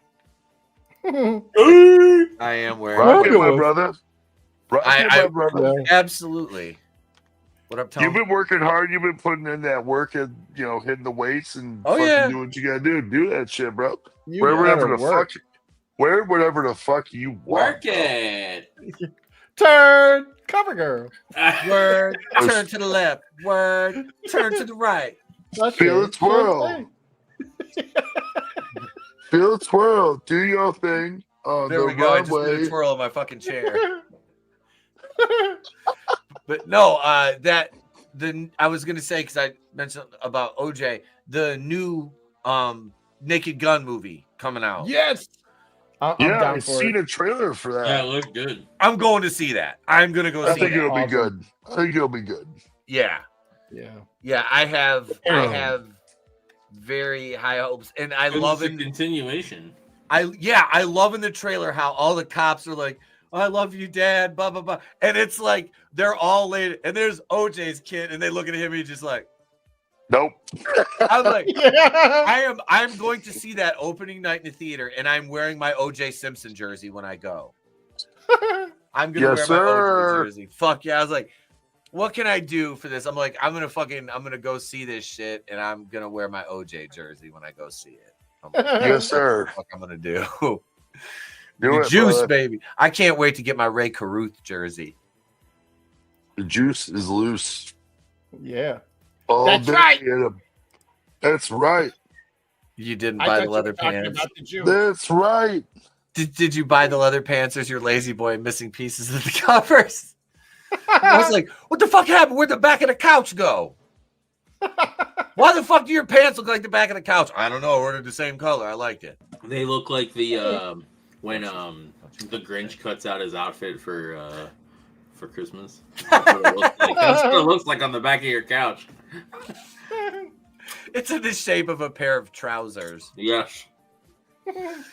But, trousers. Wait, what did you do? There's a little butt flap too. What?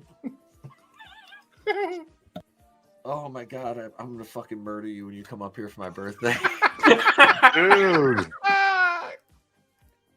I'm not too far away. I'll ref that shit instantly. I'll make sure I bring a rape whistle. Jesus Christ! My neighbors would be like, "What the fuck is going on?" No yes, doubt. we'd like to introduce you to Draven, our selfish top, and Leather Daddy Dollar, our power bottom. Leather Daddy Dollar. PDD. Oh, shit.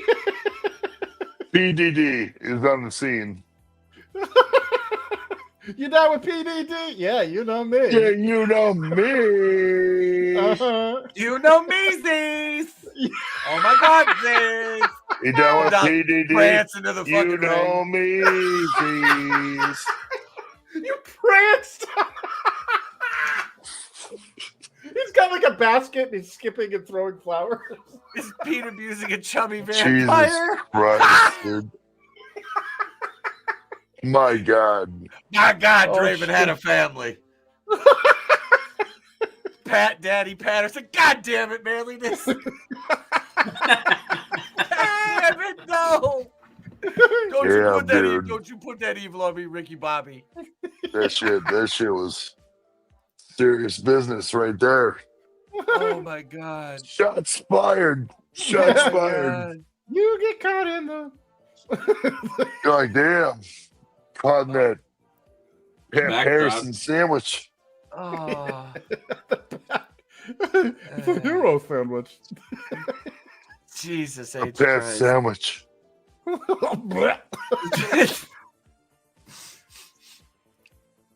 I don't want to come.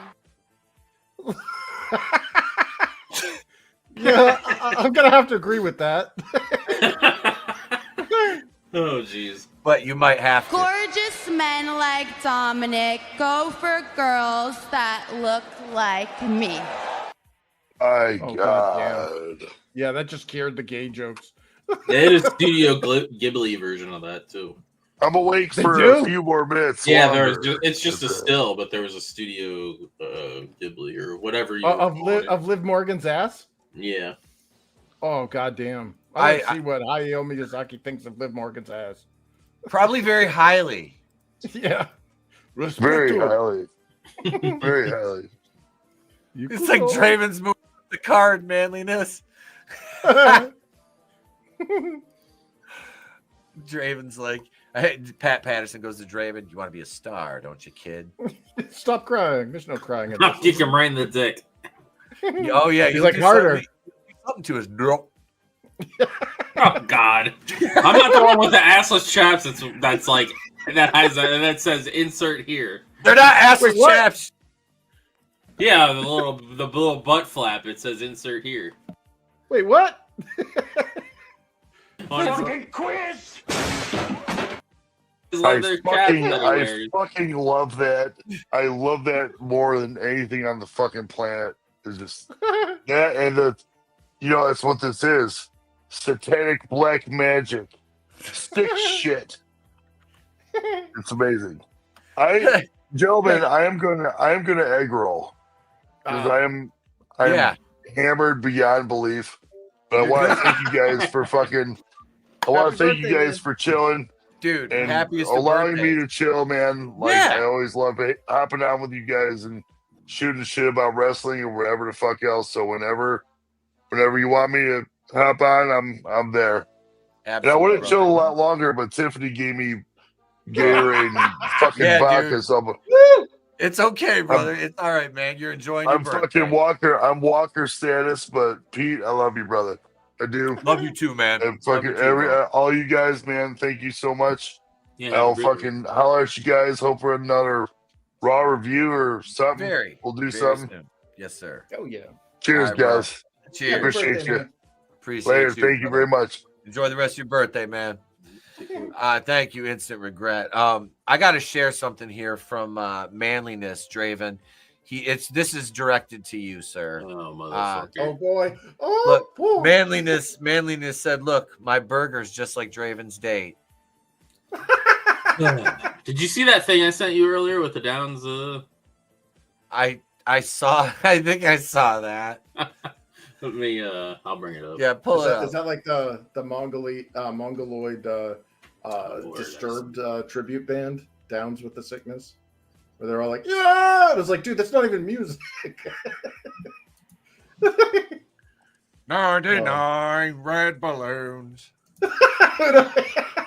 Dude, Pat Patterson was going up to the third rope to get his dick right in freaking McMahon's face. I think that might be the episode where they find out Vito's a pole smoker.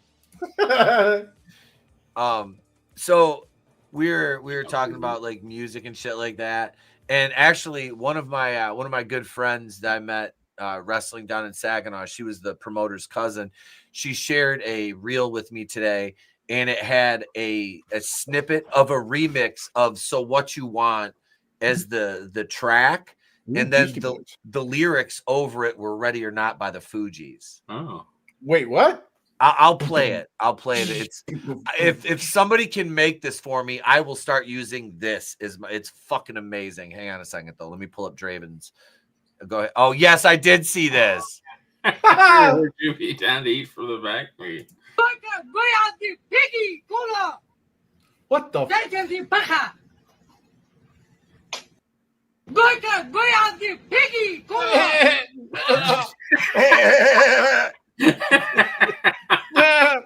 Oh, we're terrible. So here's something. Was that English? I don't know. It was Yiddish. Yeah, that's what it sounded like.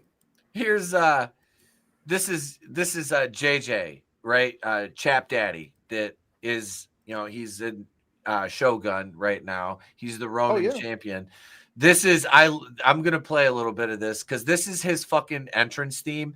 And dude, the crowd, he was supposed to be a heel, and the crowd loves his entrance and his chapstick gimmick so fucking much that he is like one of the biggest baby faces in the company with this. Shit. Like, it's so over. It is so over with the crowd. And big props to JJ, dude. I remember like working with him, 9 years ago, and I'm so happy to see how far he's come with his work and stuff. But yeah, this is his entrance theme right here. Sorry, Barbie, toys will be toys. This is his entrance. Kissing on boys. Girls are cute, but guys are funner. Calling all dudes.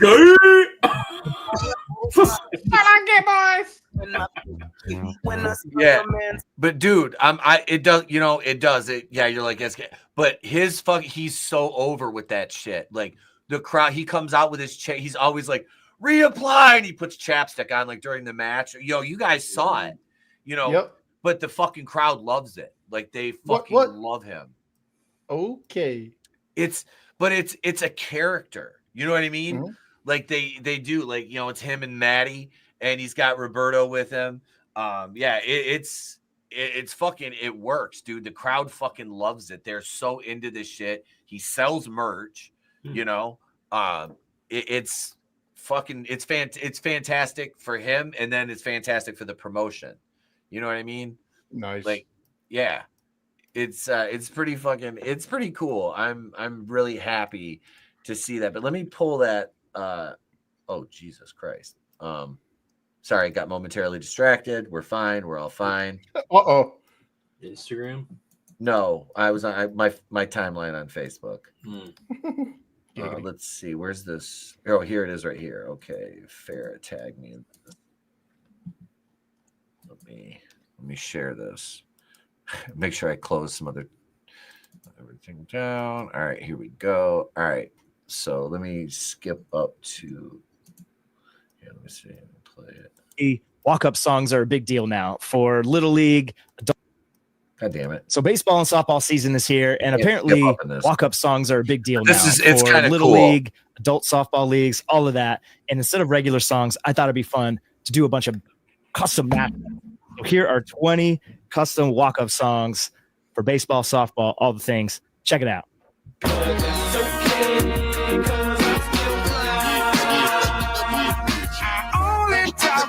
When I need a favor, guess I'm a problem.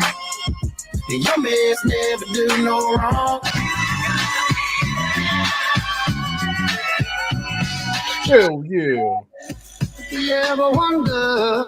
Wait for it. Yeah. All right, so 'Cause girls is players there's too. one more, and then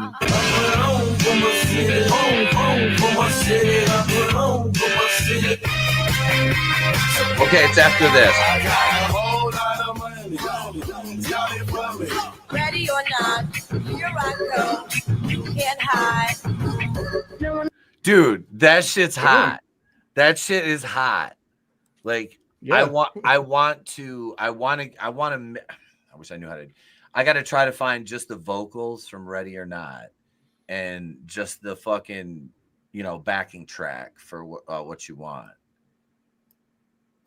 because I think that'd fucking liven that up a little bit. You know what I mean? Like that's kind of hot. Like I like that. I'm always like thinking of ways to. And so What You Want's a badass song. Like, yeah, it's the Beasties. They're fucking amazing. They're just fucking amazing. Like we can rap to people. Yeah, taking all your shit. And Yanks won today. Oh, Yankees won. Yeah, because they're using those new bats. I don't care what it is. The torpedo bats. They cheating.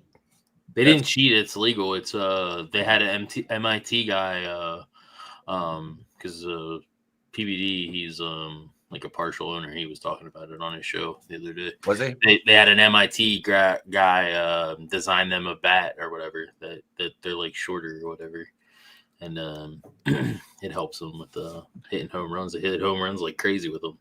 Well, especially fucking Aaron Judge, dude. That guy's a monster. Like he's like 6'6", like to what 250. So they're probably gonna roll him out to the rest of the league too, because to just to be fair. Yep. And we'll see what happens once they're in the whole league and see how it changes the game, and whether they decide to ban them later or not. Nah, ergonomics. Yep, dude. We were one of the matches I was watching last night. They had an old what was it? It was the NWA. It was like, your NWA, your weekly NWA show. So there was a lot of like main talent facing like job guys.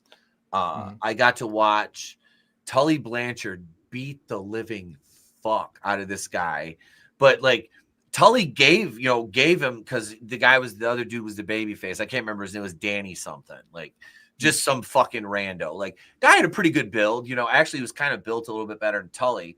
But Tully Blanchard was so good. And this was leading into his feud. This was the show, like, was it Danny Hodge? What, the guy that Tully Blanchard was beating on? Yeah. Yeah. Because what's her name? Trish, she asked me if I knew who that was today. I don't know if he passed away recently or what. Yeah, it was like Danny Hodge. Yeah, because he had just some plain fucking name. But Tully's beating the shit out of him. And this is leading into his match, which I want to watch this. This is one of my favorite matches outside of Benoit and Scorpio and the Psychosis and Rey, which is weird because I'm not a Rey Mysterio fan, but I'm more a Psychosis guy. But that's a fantastic match. Is the I Quit match in the steel cage at Starrcade 85, The Gathering. Not The Gathering of the Juggalos. Settle down. But no, man, that was a brutal fucking I Quit match in a cage. And Magnum TA, dude, he is the biggest what if, I think, in professional wrestling ever. Magnum TA was white hot. He was everything that American culture was about in the 80s, as far as like being like a man's man. Like he was this big, like he wasn't like ripped out of his mind, but he just had a big, like, a good physique.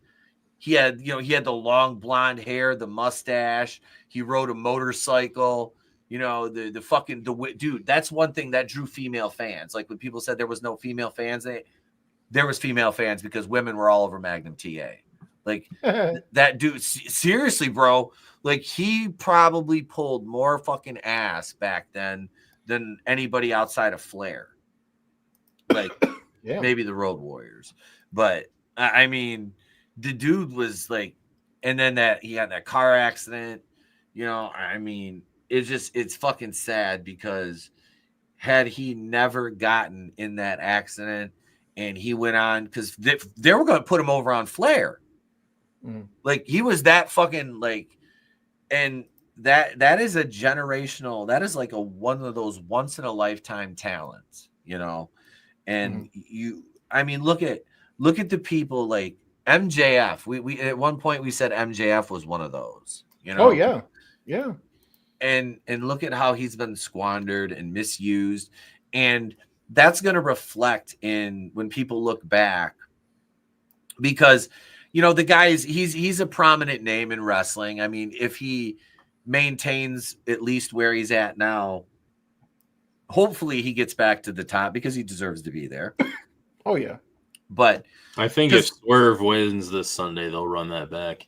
They should, because they hinted at it when MJF had the belt. Yeah, and they should, because that's a good program. Yeah. But now you've got that thing with him and the Hurt Syndicate. Oh, is there a thing with him and the Hurt Syndicate? Yeah, because Bobby Lashley came out and took that fucking business card that MVP gave him, and because he said he agrees, like, I think I want to be in business with the Hurt Syndicate. And Bobby Lashley come out and said, "Give me the card," and he ripped it up right in front of him. Oh, MJF wants to be in the Hurt Syndicate? Yeah, he wanted to work with him or whatever. That'd be funny as hell. And then have him be kind of like, do like blackisms. I just said let him be like Owen was in the Nation of Domination. Yeah, exactly. Something like that. Yeah. Yeah. He doesn't have to like act any different, because I don't think that'd come off really well. I would just have him, Chris, he could be the stereotypical Jew with the black eyes. He comes down with He wield them like weapons. He's got to come down to the ring with a big giant clock around his thing. He could be the Hebrew Hammer. That's right. We like to hammer the inner seas. That shit would be funny as fuck. I think I made Etep blush.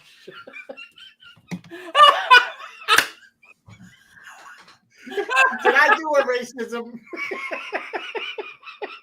Did I do it right? I didn't say anything wrong, did I? Did I let the secrets out too much?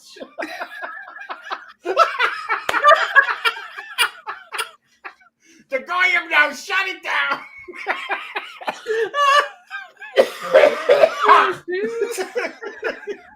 Achim. Oh,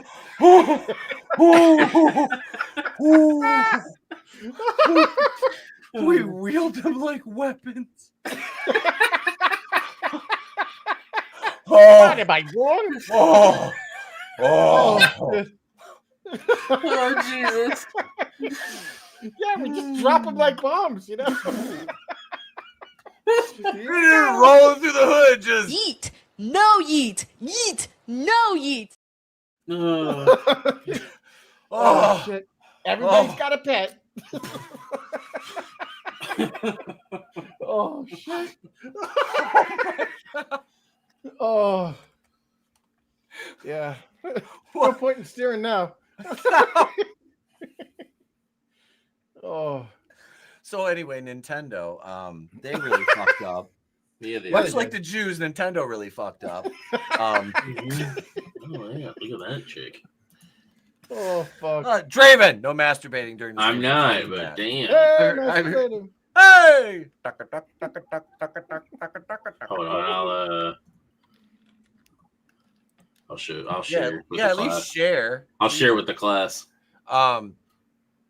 So Tony, are you there? Because I know we're a little long. Yeah. What the Nintendo launch? Should I share this? Is this safe to share? Yeah, you're good. Okay. Yeah. Should be. Oh, Miss Carrie June. Yep. I have the audio off, so I don't want you to get hit. Yeah. Oh my God. Yeah, she's a fucking dime, dude. Mm-hmm. Like, and that's not a BBL either. Mm-mm.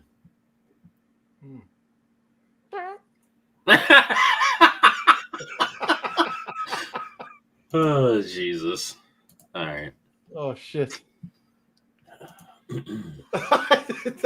And you're still blushing. I've had time to. It's for a different reason now. Sorry. Now go ahead, Tony. Yeah. So the Nintendo launch of the Switch 2, Tony, you had a lot of thoughts on this. No, it's just like, again, I've been saying it all day, but they snatched defeat from the jaws of victory. Like, yep, this was like, number one, everything looked so good. Like, for quite a few years now, like, Switch users have been saying what Nintendo needs to do is upgrade the existing console. They don't need to put any weird fancy gimmicks on it.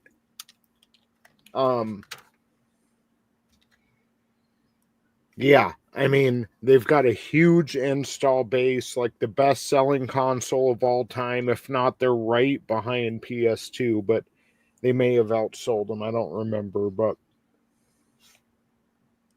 yeah, I mean, they had all the momentum in their corner.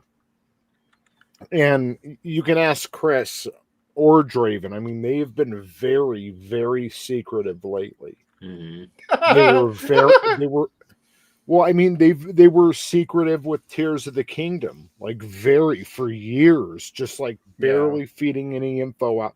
And then it released and it was a letdown, you know? And since then, they've been very secretive about their plans. Their shareholders have more or less just had to trust them. They knew what they were doing and, you know, yada, yada. They were very secretive about this Switch 2 and any upcoming games. And then again, they roll this out now, kind of how they did Tears of the Kingdom. There's a lot of hype at first, and then it just falls right off a cliff. It just happened a little quicker with the console once people saw the prices for the software, which they didn't mention in the Direct, by the way. Nope. Which shows they knew, you know, it was just sleazy. Yeah. Like, Nintendo has their hang-ups. Chris will mention their internet service, and they don't even use their own servers. It's peer-to-peer, and, you know, they're not a perfect company, but they've never really been, like, so blatantly greedy, I guess. Yeah.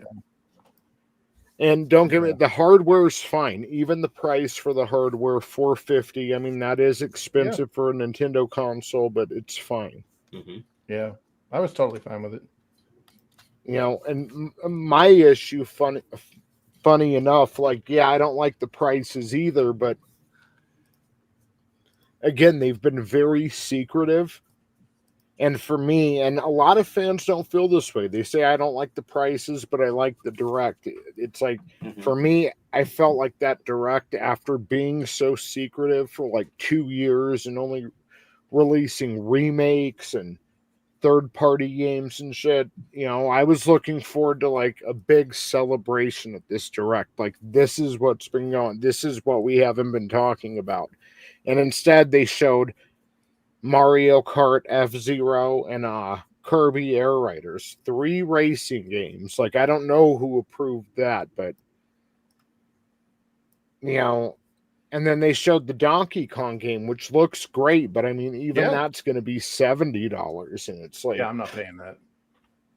Yeah. You know, and there was a comment on Twitter, like, is Mario Kart really worth more than Elden Ring? Like, $80, motherfuckers.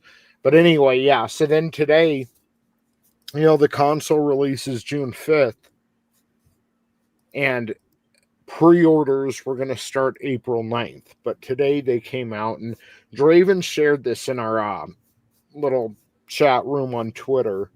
I read it wrong at first. I thought he was saying pre-orders, basically, they'll go live on April 9th. You know, I was at work or whatever, and then I went to read it a little later on because it just wasn't clicking with me how that was, like, Draven mentioned it was damage control. And yeah, that's what I read. Basically, they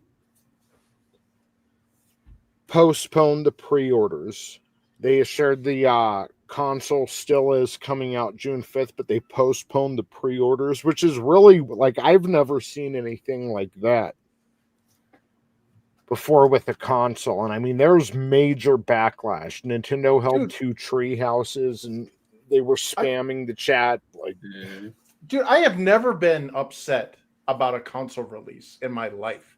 Not even the Ouya. Remember that thing? The one that they gave the shaft at E3, that stupid glorified like Android box? Like, I was never upset at a console release. This is the first time where I'm like, I actively want it to fail. Yeah. And that's not good. I because I'm just a wanted Nintendo to fan. get, yeah, I just wanted to get their attention. I want a nice smack in the face. Yep. Maybe drop the price like they did on the 3DS, and okay, sorry about that, but I mean, it feels so uncharacteristic for Nintendo. I mean, and again, they had all the momentum, all the fan support behind them and everything. People were hyped for this. And I mean, in a span of 24 hours, I mean, this could be like a permanent blemish on their reputation. Like, not even probably, it is. And it's, again, they've never been the perfect company, but they're, they were never like this. Yeah, this is, well, it's incredibly anti-consumer. And we're in an economic downturn, if you haven't noticed. So throwing these exorbitant prices at people and then being like, you're going to take it, you're going to like it, bitch. And then people, like, what bothers me is people are going to actually buy this shit. They're going to support it. And they're going to speak the only language that business and capitalism understands, which is money. And if they encourage this, it's going to send a message to every other developer. Hey, we can gouge our customers with $70, $80 games too. Well, the thing I like, and I know Twitter isn't real life, but I mean, you got to think the real life people that aren't on arguing are, a lot of the moms. Yeah, they're going to get sticker shock. Going to want this. Yeah, they're going to see that and be turned off. And people online are not happy. I mean, we can go check out Nintendo's Twitter account right now, and up and down their messages, I mean, it's not just a couple, 5 people or something. I mean, it's the entire thread. Yeah. With the exception of a comment here or there, or the obligatory Nintendo, please raise your prices instead of bitching them to lower the price, just to be funny or whatever. But I mean, people are really, and look, we were all used to the idea that when the Switch 2 came out, the games were probably going to be $70. Like Tears of the Kingdom kind of hinted towards that. But $80, that's being selfish. That's being greedy. And it's so tone deaf. Like, look at what they did with their tech demo. They're like, hey, let's charge $6 for this thing. It's like, why?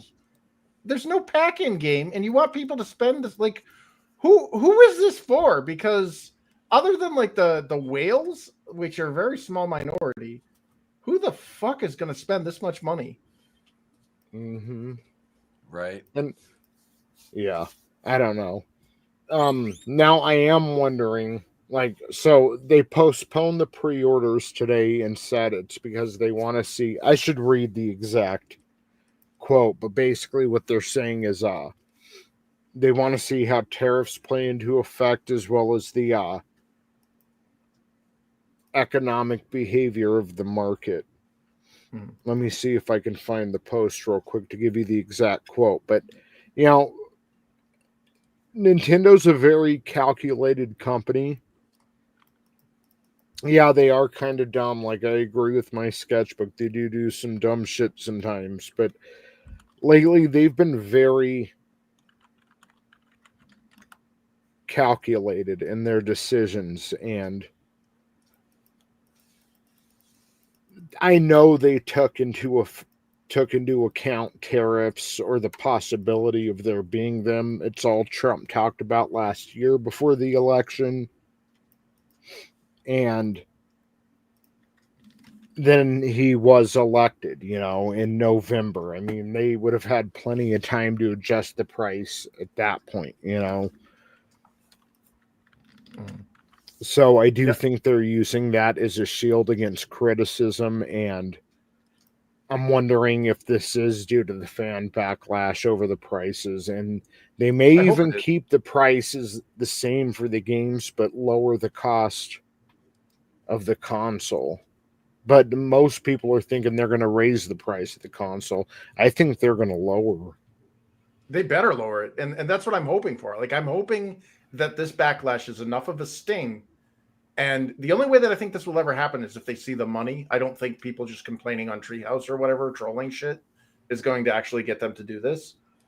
But if they raise the price, like say they're like, oh shit, now that the tariffs are in effect, we got to raise the price or whatever, that's game over. Like, you piss people off, now you're going to make them actionably pissed off. They're like, man, that sucks. Now it's fuck this. I'm not buying this. Here, I'll share Nintendo and GameStop's collaborative quote. Pre-orders for the Nintendo Switch 2 in the United States will not start April 9th, 2025. But see, that's what it's in the United States. They're going to be pre-ordering around the rest of the world, which means the price is probably going to stay the same. But this whole thing is weird to me. But they'll stop pre-orders in the U.S. starting April 9th in order to assess potential impact of tariffs and evolving market conditions. Nintendo will update timing at a later date. The launch date of June 5th, 2025 is unchanged. GameStop will continue to work closely with Nintendo and provide updates as soon as more information becomes available. Stay tuned for further details. Now, keep in mind, too, they're a Japanese company, and they are very loyal to their Japanese fans, but the United States is their biggest market by far. Mm-hmm. Well, you see that thing where they're like the domestic Japanese model, you're basically paying for like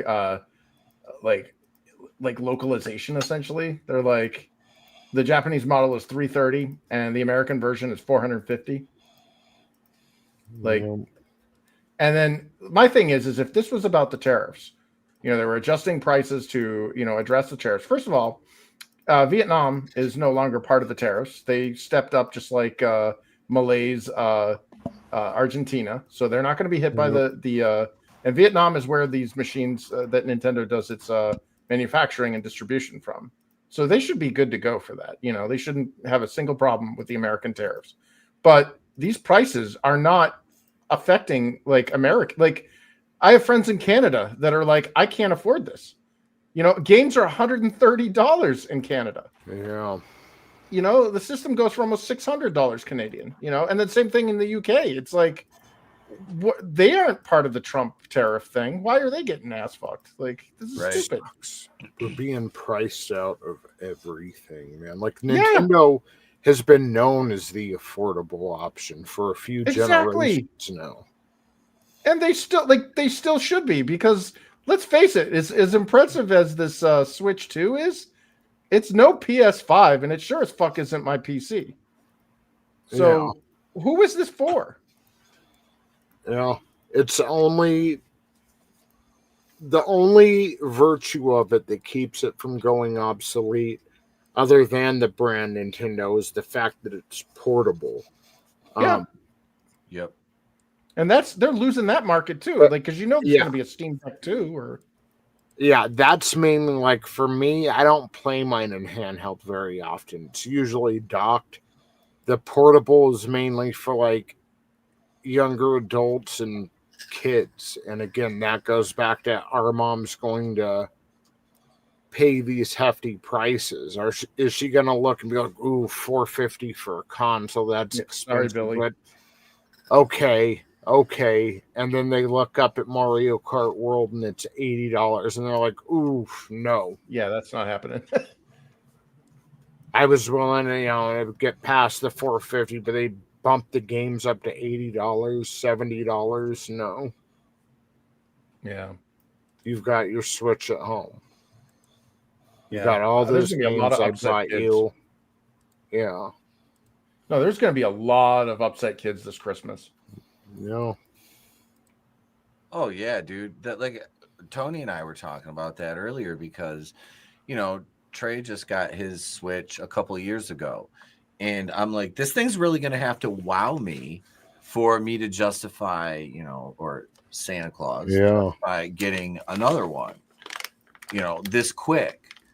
What is the benefit of getting the new one, comparatively speaking, to keep using the one that we've been using that works fine? Mm-hmm. Yeah.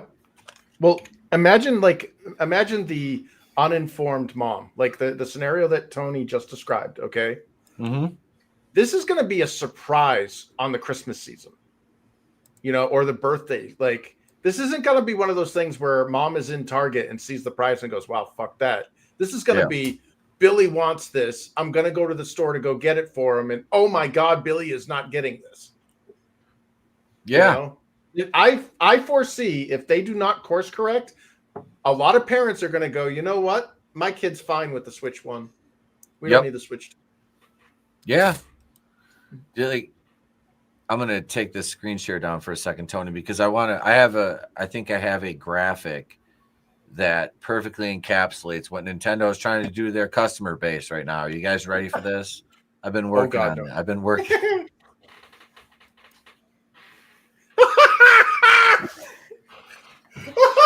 This guy.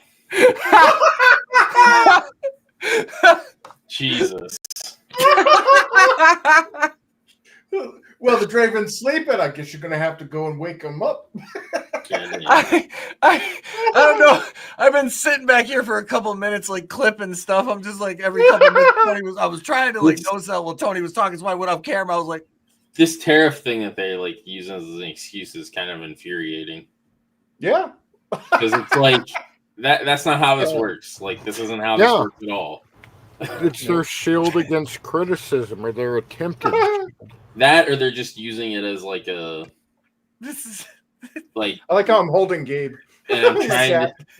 God damn it! I'm trying to be positive, like with Nintendo. Like, maybe this is like them. Okay, or at least we just use this for crowd control for time being, and then when we come back with our actual price, you know, it's not going to be more; it's going to be less.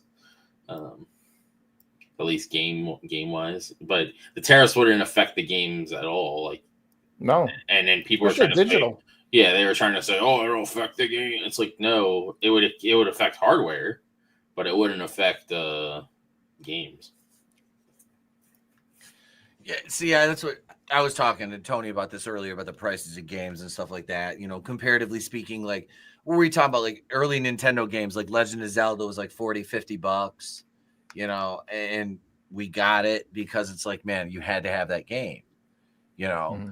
So they didn't have set pricing back in the day. Like, up until Sony PlayStation, there wasn't set pricing for games. It was all over the place. Yep. Yeah, and it caused all sorts of grief. Mm-hmm. Yeah, it wasn't that crazy though. I mean, most of them are around the same price. There would be some pricier ones, but usually they didn't sell well too. Yeah, so that's a good example. Phantasy Star 4, when it came out, was $90.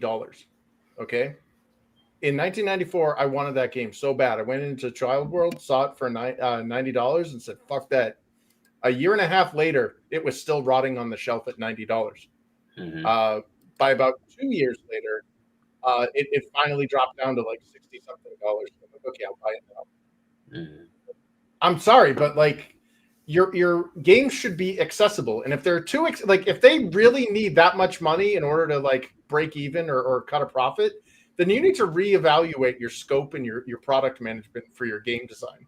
Mm-hmm. You know, games should not cost a fucking $100 or $90 or $80 or any of that shit for you to be able to make it like lower your scope. Like all that busy work they put into these fucking games now, like, oh, you can buy the RPG bypass bullshit and level up your character instantly. Like, why not just make the game fun and like get rid of all of that time wasting shit? Like, you know, all that bloat. If Sony plays their cards right, they're gonna make out good with this because especially with the GTA that was rumored to potentially be $100. It's sort of like what happened with Xbox, where they were like, we're gonna have the rights protection thing on and then they're like, and then Sony, everybody like got pissed off and they weren't Do gonna you- buy the system, and then they backtracked on it. Do you remember when the Saturn was announced at E3? Mm-mm. So Sega Saturn pissed off all the consumers, or I'm sorry, all of the vendors when they're like, "Hey, we're releasing the Sega Saturn today or tomorrow or whatever," and the retailers are like, "That's news to us," you know. So they're like, "We're going to release it at $400 or $300 or whatever," and all Sony did when it was their turn to go up, they didn't say anything about their product. All they did was the guy goes $299 and then left, walked off the stage. Instantly destroyed the Sega Saturn. And that's all Sony has to do again. They don't interrupt your competition when they're making mistakes. If Sony announced a price drop and they're like, yeah, $450 for our PS5 Pro, they would obliterate Nintendo overnight. Well, look at what they did recently with the fucking Pro being $700. Yeah, that's asinine too. Yeah. Wait, what system is 700? PS5 Pro, they made $700, and it doesn't even. That your my God, handheld doesn't one? even. No, that's Nope. the PS5. It's just a That's- console. Okay. It doesn't even have a freaking disc drive either. Oh, that's the discless version for 700? Yeah. Wow. Then they it can doesn't touch my ass. doesn't have a stand with it, and it doesn't have a disc drive. And if you want to buy a disc drive, it's like another $60. Wow, fuck that.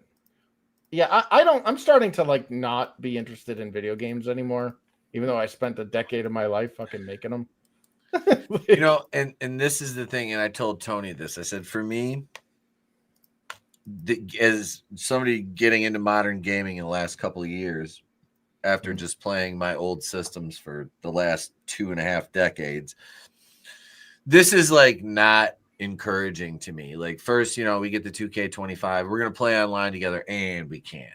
And you know, it's like all this shit they're doing now with these, like, all the AAA games and like games in general. It just, to me, I'm just like, I'm good. I can play Madden 11, fucking No Mercy, Revenge, GoldenEye, whatever I want, San Andreas, Vice City on my PS2, and just be perfectly happy with that. Yeah. Well, and to you know, bring it full circle, that's why I like Nintendo, because you don't worry about that shit with them. You know, for the most part, if they promise something, they deliver. Even like Chris talks about peer-to-peer connection versus the servers, but at least we can play online. However they're doing it, at least, even if it's our connection, at least we're able to. Like, I wish we could switch to peer-to-peer on 2K25 so we can actually fucking play each other. But, you know, again, it's not that you're not into video games, Chris. It's not that you don't like modern gaming, Pete. If the games were done right, it's that just like everything fucking else, the suits are taking over, and Tommy always says, don't trust the suit.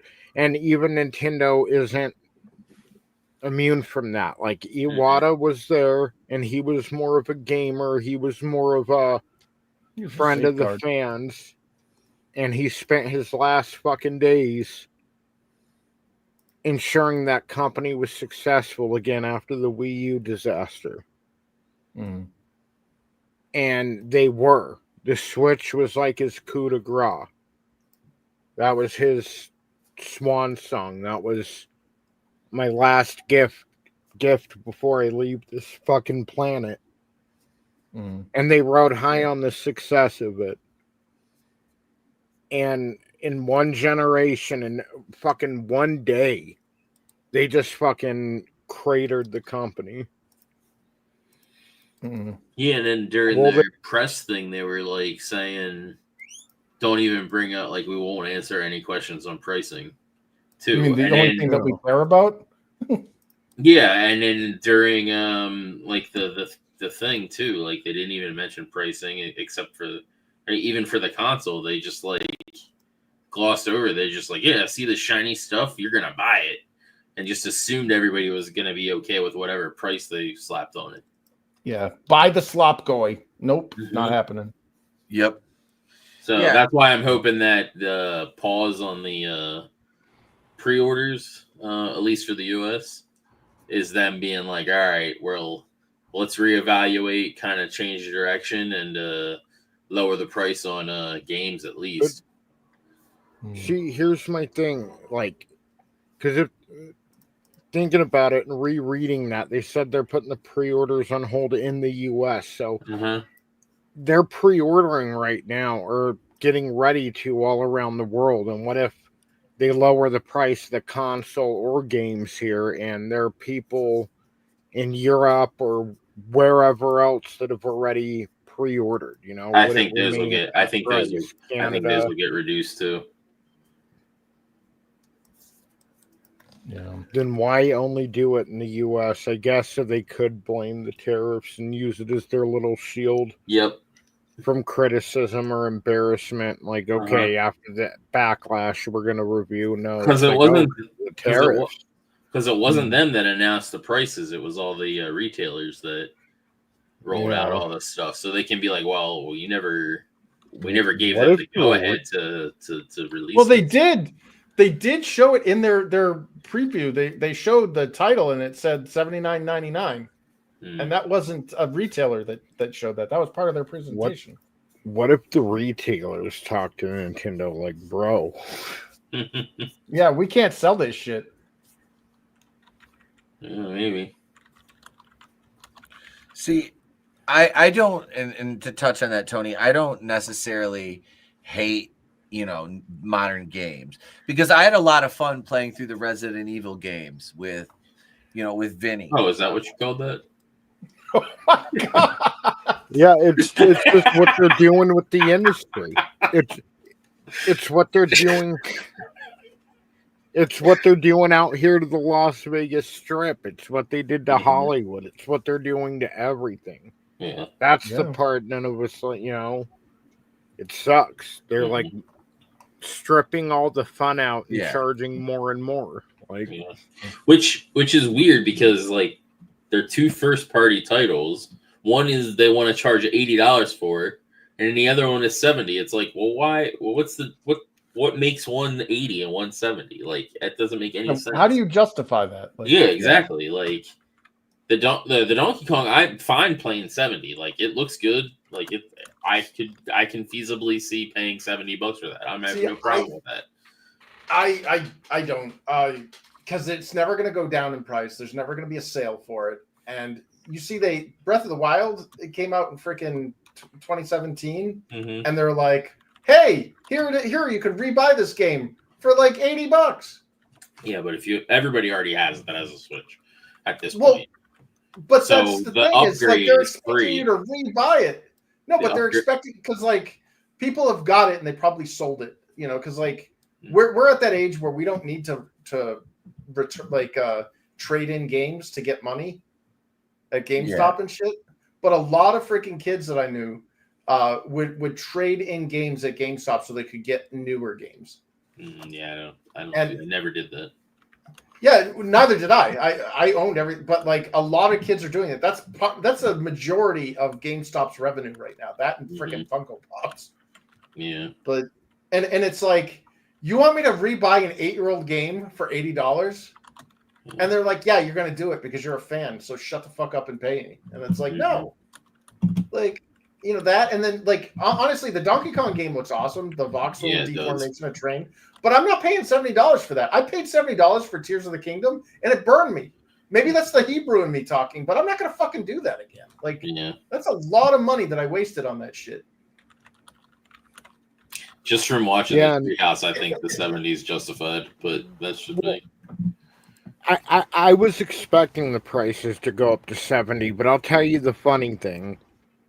In Tears of the Kingdom, one of the biggest complaints was every time you would rescue a sage from one of the dungeons, it would show, and Chris, you remember this? It would show the same cutscene. Like each sage would tell the same fucking cutscene, right? Yep.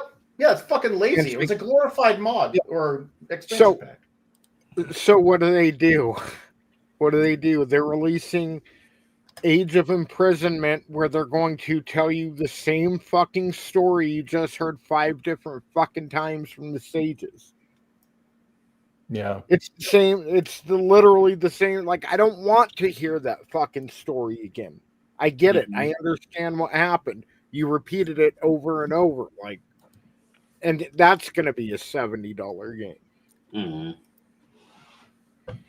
Yeah. It's almost it might almost be smarter to like they have the Kirby one and then the basically it's a DLC because it adds a bunch of new content too, and not just I don't mind that. But that reminds me of Bowser's Fury. Yeah, it might be smarter to just buy an old Switch version, like that's used, and then freaking use that to and then pay for the upgrade cost, and it'll probably be cheaper. But the games don't go down in value, so you buy the game for like $50-$60. Well, if it's used, some of them do.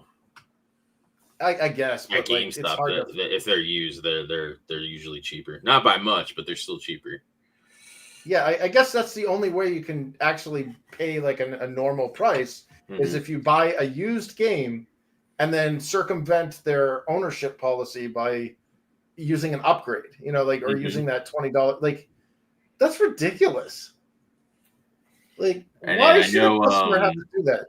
I know the Zelda games are all free to upgrade if you have their network. Well, so they're not free. You're paying a monthly fee, and as soon as you stop paying, then you lose the upgrade. Yes. Yeah, I looked into their remember their key card thing? The fucking so that piece of shit is the worst of both worlds. You've got this thing where you have all the inconvenience of forcing somebody to put a cartridge into the into the cart slot to play a fucking game, but it's not even the physical game. It's connecting to the internet and it's downloading or accessing or handshaking your your digital rental, because all digital games are rentals. So it's doing that. And here's the kicker. They're like, oh, well, that's still customer or consumer friendly because you can just sell that or give that key card to somebody else. Oh, but here's the fine print.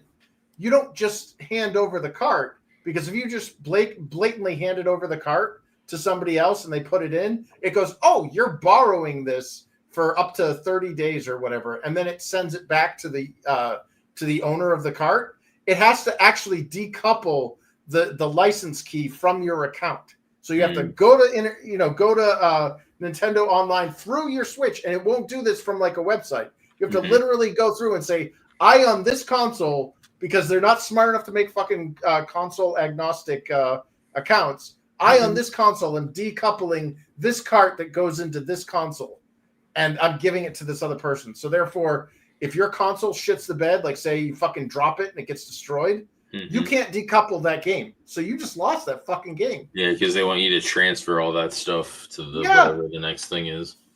Yeah, this is fucking ridiculous. Like, they're 20 years behind, like, Xbox and Steam. Like, this is ridiculous. Like, I was just looking at them, like, because normally I was like, wow, they found a way around license transferring.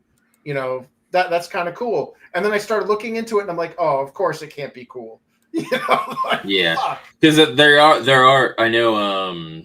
Cyberpunk, they said the whole game is going to be on the cart, so you don't have to worry about that. But I guess they're leaving it to the developers. But some of the PlayStation and all those games, they're not even on the actual CDs. It's you basically buy a game that isn't really on the CD, and then you get this fucking massive download when you buy the game.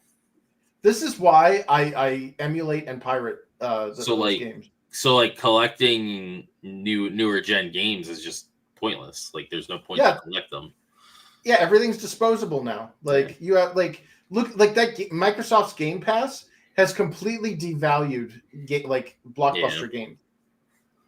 Yeah. Like, I don't understand. Like, it's like the Speds are running the industry. Like, it's like, guys, do you realize how much damage you are doing to this industry? I'm pissed about Xbox's thing too, because they utilize that stupid ass Game Pass now, so you don't even get the free games like that you used to get. Yeah, you got rid. They discontinued that because you used to get that along with the Game Pass stuff. That's why I like the Sony one. The Sony one, you still get the free games, and then you have access to all the other shit. Sorry, did I walk on you, Tony? I didn't mean to. No. No, okay. I'm just really pissed off about this. Yeah, I think we're all a little thrown off. Mm-hmm. It was just so out of character for the company. Yeah.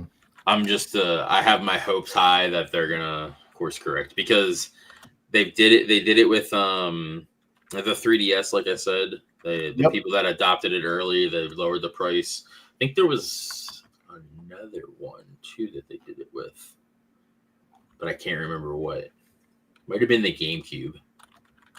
Well, I know the Wii U fucking bombed, and I'm seeing a trend here. It's like they make a successful product, and then they fuck up the next one. Oh, and then maybe it was the 64 because the 64 technically bombed everywhere else, and it only did well here in the States. Yeah. So. Yeah. Yeah, it's almost like my problem is too. A lot of people are excited for the games, but there's not one game they announce where I feel like I have to play this. I'm counting down the days until it comes out, you know? Yeah. So it's almost like meeting a 5 in a bar, 5 or 6, and she's telling you she needs a man that'll pay all of her bills and take care of her kids. When you look at these prices, you know? Yeah. It's like, I get if it was like, Tears of the Kingdom is coming out. We hadn't played it yet. We'd been waiting this whole time. And yeah, it's going to be $80. Like, yeah, I'm going to be pissed about it, but I'm going to be conflicted at least. Mm-hmm. Like a part of me still really wants to get it. But I mean, with these prices, it's like there's not even anything I really want that much. Dustblood is the one thing that I kind of really want. Just because it's a FromSoft game and those are fucking amazing. So, and it's exclusive to PS or the Switch well for now. If you notice, they called it the Tarnished. No, wait, that was the Elden Ring edition. Yeah, I'm fairly certain it won't be exclusive. Like, you know what I mean? The developers want to make money, so they'll call it like because you notice a lot of those third-party games, they call it like the Switch 2 edition or whatever. Well, Bayonetta was originally on everything except the Switch, and then Sony and them, they freaking wouldn't make a sequel, so Nintendo footed the bill. And that's kind of a similar situation, I feel like, with Dustbloods, because people have been wanting Bloodborne 2 for like ever. And this is basically like a spiritual successor. At least it looks like, but it's from the same people. So I think Nintendo was like, we're going to foot the bill to, have also you guys make this. If they footed the bill, that's one thing. But also they did Resident Evil 4 exclusive to the GameCube for the first 9 months or like 2 years or something. It was a while. And then it released to all the consoles. Oh yeah, I already have it for PC. I just don't have the DLC yet. N64 was successful in the US because we have friends. The rest of the world are lonely basement gamers. No offense, Draven. I love that. The N64 is great. I bought a new one and I just got to get some games for it. But see, I passed on the N64. I was a PlayStation 1 fan. I had both. I had both too. Yeah, well, the N64 was so fucking expensive. Like that was the expensive console back in the day. Mm-hmm. And then when I heard I think it was either Mortal Kombat Mythologies or something, where one of my when I was in university, the guys next door to us had the N64, and they were playing the game, and I watched the cutscene, and there was no voice, and I'm like, what is this? Like, this is garbage. And it's like, oh, because they had to use cartridges, so they don't have the same space as like the disc, so you don't get the full motion video. I'm like, that was the whole point of the game. So yeah, other than the first parties like F-Zero and GoldenEye. Well, actually, GoldenEye was rare, but other than the rare games and the Mario 64, like I was just like, I'll get the PlayStation. Like, see, mine was for the N64. Obviously, GoldenEye. the wrestling, WCW, NWO World Tour, Turok. Yeah, Army Man was fucking good. Mario Kart, the pod racing game. Yep. Oh yeah. Well, I had that on the PlayStation. Yeah. But all the fucking wrestling games I loved on there. And then like I had 1080 snowboarders. PBA, was it PBA Pro Bowling, which dude, this is no joke. Like me and my friends would like go to the bar when I was like 21 and I was living on my own. I had my apartment. We'd go to the bar, get drunk, and then come back to my house and play cards and then play 1080 until like 4 or 5 in the morning. Like, get stoned and play a fucking game. You know, I was playing wrestling games on the PS1 because I fucking hated No Mercy and all that. Just because the controls were freaking annoying and infuriating. The controls are easy on No Mercy. That's the easiest wrestling game to control. I didn't think so. Yeah. The N64 controller used to hurt my hand. Like I'd wedge it in between and I'm like, what the fuck? How are you supposed to use this? And they're like, dude, your thumb goes on the stick. And then I'm like, well, I need to use the D-pad. It's like, well, you're not going to use the D-pad. Like, you never use the D-pad. Draven uses the. Never mind. Give him the D-pad. But I got that bundle in box that had Wave Race 64. Bundle of sticks. Wave Race 64 and Mario Kart 64. I'm just not acknewing. He no sold it. He no sold it. And then PS1, I got it, and my parents got it. Was Resident Evil that got me into PS1 with Resident Evil 2. Because I played 2 first before I played the first one. I honestly think that like the GameCube for me was like the holy shit, this is like Nintendo's got a great console here. And apparently that one was like one of Nintendo's weaker sales. I used to shit on the GameCube all the time. I fucking love, dude. There was this game we had. It was called like Sanity's Requiem or something, where it had like it was like a Resident Evil style game, but you played through these different historical characters, and you had a sanity meter. And when your character lost the sanity meter, like the ghosts and shit that you fight, like would damage your sanity, the game would start fucking up, but it was doing weird shit. Like you get into the room and all of a sudden it says, "Please, controller disconnected." Like, what the fuck? Holy shit! You know, where like the dude's head falls off right in the middle of it. Like you're just walking there and also his head falls off. Nice. Yeah, Double Dash and Tales of Vesperia, I think it was. We should be really playing good. Fucking Demonologist. Speaking of that, oh yeah, shit, dude. I love that game. I haven't played it since the last time we all played together. I don't have Demonologist. Or wait. You do. I have Phasmophobia. Or I don't have Phasmophobia. Yeah, you have Demonologist. I was like, bitch, you played Demonologist with us. Remember, I was getting shit on by that dude the whole time. Oh yeah. Yeah. It's all right game. It's okay. I have fun with that one. It's just repetitive and boring to me. Hey, it's Joe's Atmosphere. What are we into tonight? Draven's being a punk. I am. Now, like, I enjoy Party Animals. That's fun. Yeah. Oh, yeah. And then when we do Mario Kart, that's why I like if they lower the prices on shit for this and we all can get Switch 2s and get Mario Kart World. That fucking thing was awesome. It's 24 fucking players. And then, like, going from track to track, there's no like you drive to your next. I'm not paying that though. Like, if Mario Kart World was for the original, Switch, and it wasn't fucking $80, I'd totally buy it. Well, that's what I mean. Like, if they end up lowering the prices after they like announce. But you already know, like we live in a post COVID scalper world now, so the likelihood of any of us getting a Switch, unless we fucking jump through a bunch of hoops anyways, is very slim for at least a year. I don't care. They produced a lot to combat scalping. Like they've been talking about that for.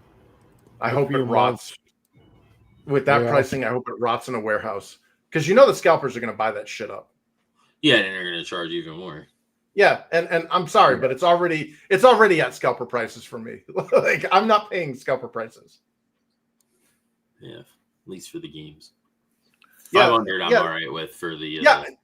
Yeah, 450 $450 for the system and then $50 for a game. I'm down. I'll do that. But $400 or $450 for the system and $80 per game or $70 per game. Yeah, eat a dick. I'm not doing that. Yeah, that's why like the best deal is the bundle for fucking. Yeah, but that's gonna Mario go Kart. so fast. That's gonna vanish, dude.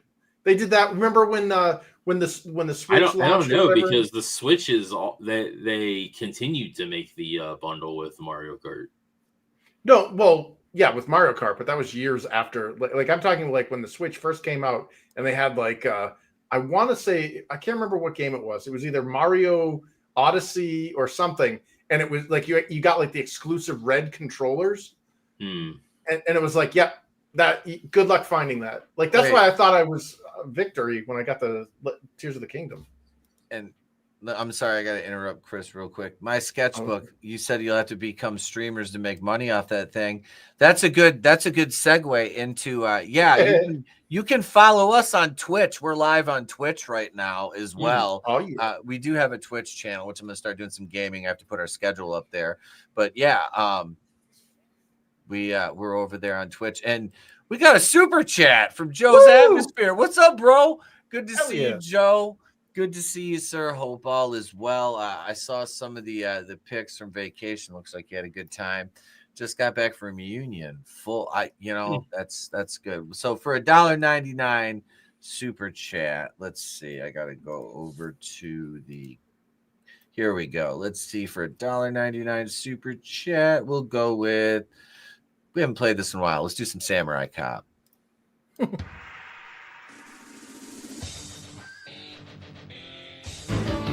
Would you like to fuck me? Bingo. I feel like somebody stuck a big club up my ass, and it hurts. We've got to figure out a way to get it out of there. They call him Samurai. He speaks fluent Japanese. What does katana mean? It means Japanese sword. Doesn't interest me. Nothing there. Nothing there? Just exactly what would interest you? Something the size of a jumbo jet? You son of a bitch! Come back here, you motherfucker! If Akamura is here, then we'll arrest him. And we'll have a solid case against the Katana Gang for hiring 4 assassins to kill a policeman. On the other hand, if it's the wrong house, then we'll apologize to the owner. God, look what they've done to my car. Captain Roman's gonna burn my ass. Yeah, he's gonna burn it. Charcoal black. It is black. Right on.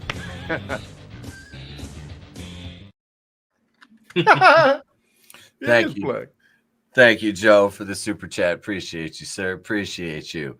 Goddamn, fucking Samurai Cop, man. Samurai Cop. We're 2.5 hours deep, and we've got more people watching the stream now than we have all night. So, hi everybody, welcome. Let's it shouldn't be too hard to get a affiliate over on Twitch. No, you need like 3 concurrent viewers, and then I forget what the other thing is. Let's see, what do we got right now? Just one right now. Yeah. But yeah, like I said, I haven't really established anything, and I just started streaming over there because we have one for the Awful Wrestling channel as well. Like we have a TikTok and all that for the Awful Wrestling stuff, in addition to YouTube and Facebook. So it's like, yeah, I started a Twitch for that one. So I'm like, I'll do one for us. I built, the banner and background, everything for it, which I use like on Facebook and Twitter now and YouTube. I changed up the banner. I'm like, this looks better. This is nicer. I made a nicer banner for it. Mm-hmm. But yeah, I do. I want to start doing a little more gaming. Some on Twitch there. That'll be fun. Yeah, you got a machine for that now. I do. She's sitting here humming along right now, like Draven does. Never mind. I love you so much, Draven. I can't wait. Mr. Pete, Leather Daddy Dollar. I'm gonna wake up the morning of my birthday because he's gonna be passed out. I'm just gonna come into his room dressed in my fucking outfit with my wrestling boots on and just start beating on him. Hey, did you hear him? He's like, that's as good as tapioca pudding right up my ass. Oh, jeez. Look, bro, I'm like 7 edibles deep right now. I mean, at this point, we're on fucking cruise control. Yeah. I wanted to talk to you guys about the Linda Cardellini playing Pamela Voorhees thing, because that is fucking, it's like I said, it's kind of off the wall casting when you look at it, but then again, like I said before, Brian Fuller had Charlize Theron as his pick to play Mrs. Voorhees. So, right? Like Charlize Theron is Betsy Palmer's, the role that she, made famous. But Linda Cardellini as Mrs. Voorhees is mouth-watering. No, it's an interesting casting choice, but I'm here for it. I'm good with it. I think she can. Linda Cardellini as Mrs. Voorhees is disgusting. We here at What Culture would like mouth-watering Tyler Rex to play Mrs. Voorhees. Oh, dude. Nyla Rose. Tyler Rex is exactly like Nyla Rose. Oh, God. Yeah. Yep. Chelsea Green and Nyla have been going hard in the paint on Val lately. Yeah, Val Venus and Chelsea Green have been going at it on Twitter since Make Believe Day the other day. Yeah, since Fantasyland Day. Damn, yeah. But no, man, I think it's cool. Like Linda Cardellini's pretty versatile in the roles that she's played. So I think she can, and she's got a dramatic side. She's a female, so of course she's got a dramatic side. But no, I do. I think this will work. I think her, and she has range as an actress, which this is obviously going to take a lot of range because she broke up Corey and Topanga. She did. Actually, she did. At Hua. I mean, look, it's Linda Cardellini. I'll take it. Right? I'd buy that for $1. Well, did you see the behind, what is it, the director's cut of the Scooby-Doo one where she's possessed by the monster in the bikini? It was in the intro to my video. Yep. That's Yep, the deleted scene. Oh yeah. Shit, I brain farted. Yeah, Daphne walks in on her in the locker room with all these. Yep. All the other girls. Please. Oh, Aunt May. What's her name? Marissa Tomei. That was like an odd choice, but it worked. I thought she did really good as Aunt May. Marissa Tomei is into short, stocky, bald men. I'm back, baby. Tomei, man, she'd get it. Oh, Marissa Tomei is gorgeous. Yeah. Oh God. Yeah, see, that's why she looks like Danielle Harris in that picture. That's why she broke up Corey and Topanga. Yep. Danielle Harris was on Roseanne. Mm-hmm. She was the bad friend. Yep. That was leading her kid astray. The one that was ruining Darlene's life. Yes. Yep. God, how long ago was that? Look at how young I think she showed back up on the Connors too. This was, I think Boy Meets World went off the air in 2000. So this was probably like 97, 98, 90, maybe 96. Oh man! I cried when Topanga and Corey broke up the first time because she had to move away because her dad got a job or whatever, and I was like, no. I was so fucking sad. Made me happy. God, she was so hot, dude. You know what's funny is that just look at that show. Like that is one of those shows that's like a time capsule. Mm-hmm. I mean, the way that the teenagers interact and behave is so far removed. Like I've been getting all these reels that are like video compilations of like what life was like in 1999 and 98, which 98 was my senior year in high school. It's so fucking crazy to like look back at that pre-2001 era and just be like, God, you know, like sans the advancements in technology, like which do, you know, make our lives easier. But I mean, some of those things, like if we could, honestly, I think if we could do away with social media, if we could have never had that, we would have been much better off as a people. But yeah, I mean, God, we had it good. Girl Meets World is really good too. Social media is a good thing. It's that people aren't emotionally mature enough to handle it. Like, yeah. I still want to come up with the word to like represent when like Draven's like, damn, pancakes sound good, and someone you don't know just jumps in. So what you're saying is that you don't like waffles? Yeah. No, I said pancakes sound good. We need a name. Well, for those actually, people. We need a name. Yeah, actually. But Boy Meets Girl was really good too. It was a good continuation, and you kind of got the show kind of like turned into like Boy Meets World too, like in continuations, because you got all the old actors come in and reprise their roles. I just wish that like we wouldn't feminize everything. Like, why is it always this trope of like daughter? Yeah. And they did the same thing with that 90s show. Yeah. Too. But it wasn't about him. Like it was literally called Girl Meets World. Like, no, you know, I don't know. I thought the show was great. It was pretty good. The little kid, like they had specific episodes that were just focused on his son. Too. Yeah, they did. But it was like it wasn't like those were offshoots. Like, why couldn't it have been a show about like, you know, his son, or like, I don't know. They do it with everything. Everything now is like, oh, you like that male character from that show or whatever, you know, back in the day, or that property. Yeah, now here's his daughter. And it's like, why is it always a daughter? Like everything. You're not wrong. No, you're not. But the show is really fucking good. It respects what came before it too, so. Yeah, I liked how they had Mr. Feeney back. I've never watched it. And Corey literally becomes the new Feeney, which is fucking awesome. Yeah. Well, it shows you how important it is to have a male mentor. Yep.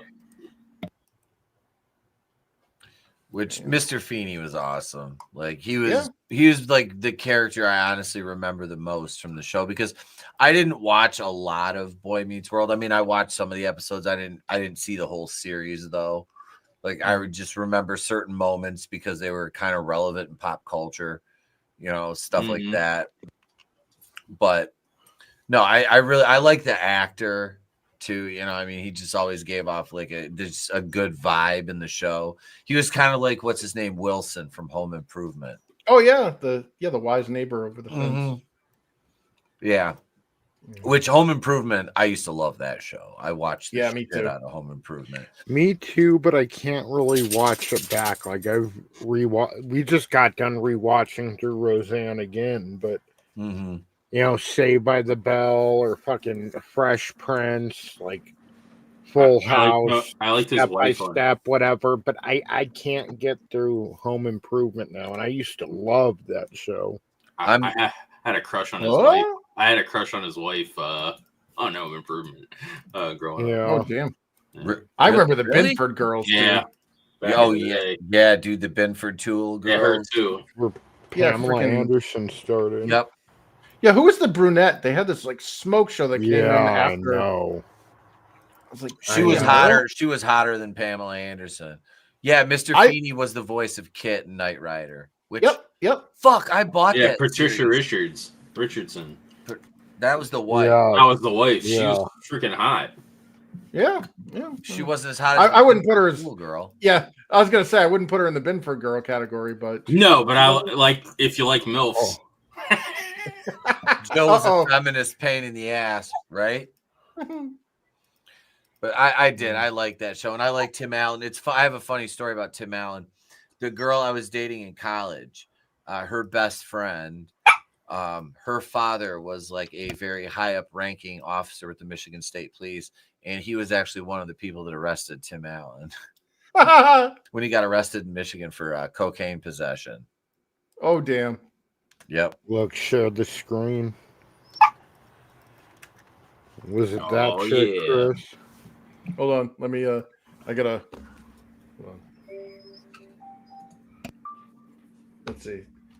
Yeah. Yep. Remember she had those like Daisy Dukes? Yes. Uh-huh. God damn. Yep. Yeah. Man. Yeah, like, and now we can't have nice things like this. Like, these women were gorgeous, and yeah, we're all like, oh goddamn, she's salivating, and oh god, whatever. But like It'd be a black lesbian now. Like, yeah, it would be a sassy fat black woman, yeah, or a gay man. Like, yeah, let's put a gay Filipino in there. Yeah. Tool time, guys. Like, oh god. So couldn't you have just gone to nursing school? Yeah. Yeah. Kana. Paint your toenails white. And... Never mind. Fabulous. Yeah, she's pretty bad. Yeah, that like, but that was like the 90s, though. You know, you had that. Like, we were talking about shows. I used to, like, another one, like, I'm rewatching now is Step by Step. Oh, nice. Yeah, I fucking love that. I like that show, but it's just it falls off hard in the last couple. Like after they fire Sasha Mitchell, that show. Yeah. Oh, they got rid of Cody. It was because he was alleged domestic violence. That What's the dude from The Talking Dead? Fucking Chris Hardwick. Yeah, Chris Hardwick. Chris Hardwick. Yeah, Sasha Mitchell got Chris Hardwick. Yep. God damn it! See, this is why like women ruin everything. Yep. Allie was. And he's badass. I love him. Yeah, he was awesome. Boxer too, and yeah, he was. I say he was in Sasha Kickboxer too. Yeah. Well, remember that episode where he rescued what's her face, the eldest daughter, Dana. And they went to the bar. Yeah. Yeah, he beat the shit out of those dudes that were fucking with Dana. I was like, badass that's awesome. martial artist. I just watched that one not long ago. Me and the wife watched that one. Yeah. Yeah, and what happened to him? He got Chris Hardwick. His career got tanked, and we never saw him again. And it's like, that's a damn shame because that guy was awesome. Yeah. Yeah, he was an excellent actor, and martial arts skills were on point. Like, he played the role of, was it Cody? Yeah, Cody. Yep. And like, he was a complete idiot, but like that wasn't how he was. He played the role like excellent. Yeah. Yeah, it was like he played Ted Theodore Logan. Here's Allie. Allie was my favorite. Hey now. Step by Step. That's her now. Wait, Allie, is that the youngest? The tomboy. That's the youngest one? Okay. Yeah. I liked Al back then, but like, I don't know. She don't. Yeah, the middle daughter Karen was fucking never got enough play. Yeah, they were always focusing on Dana. Like, just because she was in My Two Dads, like, bitch, show Karen. Oh, buggers. As a kid, I know I had a thing for Dana. I thought, dude, Dana was hot too. Yeah. I did. I thought I'm with Tony, dude. Like Dana was hot, but like that brunette, the middle Karen there, she was a smoke show. She reminded me of Winnie Cooper. Yeah, she has like her features look like, and this is not a slight, but just like they're so like symmetrical. She looks like a porcelain doll almost with her complete. You know what I mean? Like, well, that and Dana was a brain, but Karen was like all girly and feminine. Yeah, and Dana's a feminist. She's a feminist. Like Al was hot because she was a tomboy, but Karen was hot for her femininity. Yeah. Yeah. Wow, she aged really well. God damn. I know. Holy shit, dude. She looks amazing now. Stacey Keener. Barely aged. Yeah. What did she? What's her secret? Like, and she's not Asian, and she aged that well. Wait. Did she use Korean foreskin, baby foreskins on her face? She must have hit a rubber wall. She got a hold of Sandra Bullock, I think. Wait, I'll donate some Korean foreskin for her. And then this is Karen. She doesn't look as good, I don't think. Oh no, no! Don't ruin. She looks don't ruin good, the but she's not. She wasn't my thing. Oh. Let's see. She still looks great. Yeah, she still looks Oh, good. damn. Not my thing. Like the other two look better looking to me. I'm a face guy, and I like the other two's faces more.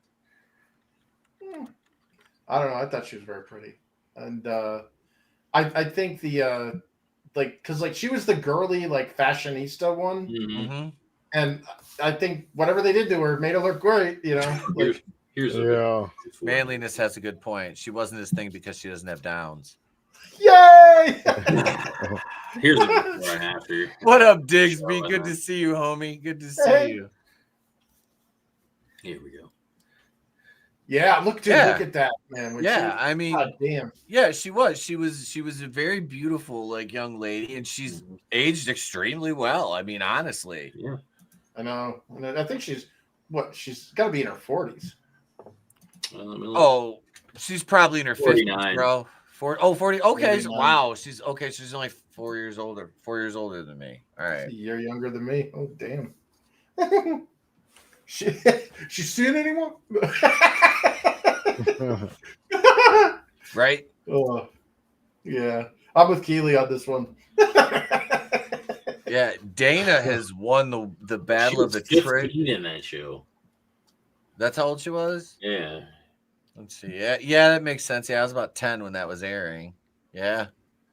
Yeah. I always thought she was. I thought she was older than that. Like when I was watching the show as a kid, they always, you know what I mean? Like the teenagers always seem older. Yeah. Yeah, like the 90210 effect. Yeah. Oh, Digsby makes a good point. The JLD decline. He's talking about Julia Louis-Dreyfus because I mentioned that I dated a woman in college that looked like a dark-skinned version of Julia Louis-Dreyfus, and that's why I dated her. Other than that, she was insufferable. Just like Julia. Yeah, she was smoking hot, had a fantastic fucking body, but yeah, she was just insufferable. I don't remember Sam. Who was Sam in that? The youngest one, the little girl. Yeah, that was the youngest one. But she looks good now too. He says her decline is something they'll look back on as a historic monument to Western civilization falling. Yeah, dude. And I used to follow her on Twitter, and I had to unfollow her and Jason Alexander because they're both insane. Yeah. They're just both fucking insane. I'm like, oh my God. That's another thing that social media is kind of taken away from us. What the fuck? That's Sam. Samantha. Yeah. Hey now. I don't remember her in the show. That's the youngest daughter. Yeah. I thought there was only 3 daughters. Yeah. She was the third one. So Patrick Duffy's family. Yeah, she was Patrick Duffy. They had a kid. Patrick Duffy's daughter was Al. Oh, yeah. Al. Oh, shit. Patrick Duffy had a kid in the show to finally unite the families. Oh, yeah, that was the cousin Oliver because all the kids were aging out, so they're like, let's get a young kid. Was it cousin Oliver and the Brady Bunch, right? Yep, yeah, or Chrissy from Growing Pains, where they're like, Ben's too old, let's throw a little girl in there. Yeah. Well, they had or Sam from Different Strokes, Danny Cooksey. Mm-hmm. What else they had? They had Lily, which was the youngest, the little girl. That they had together. I don't remember who Sam was.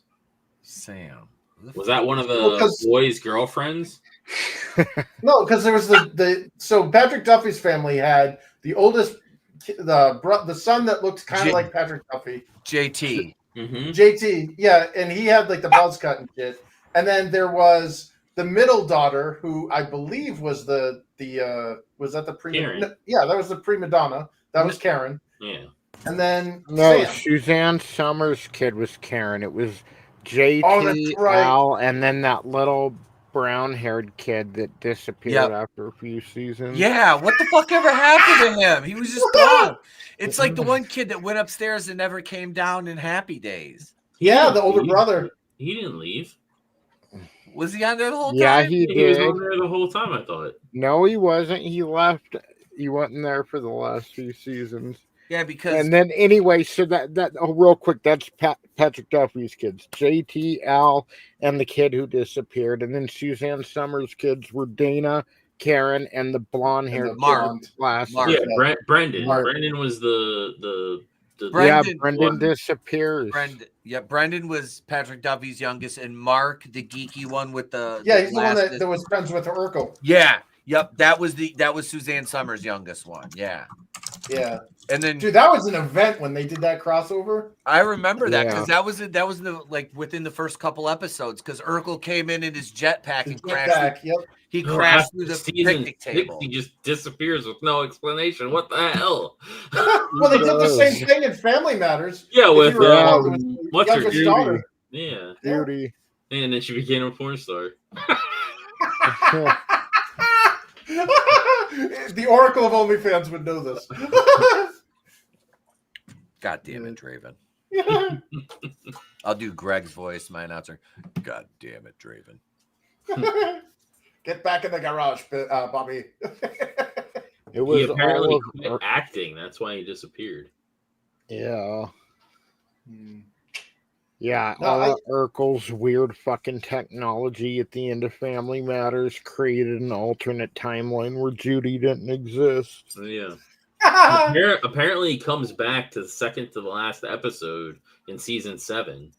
Brendan they gave his job back, and he was in the second to last episode of the season. Wait, so was Suzanne Summers sick during this show? I don't know. I have no idea.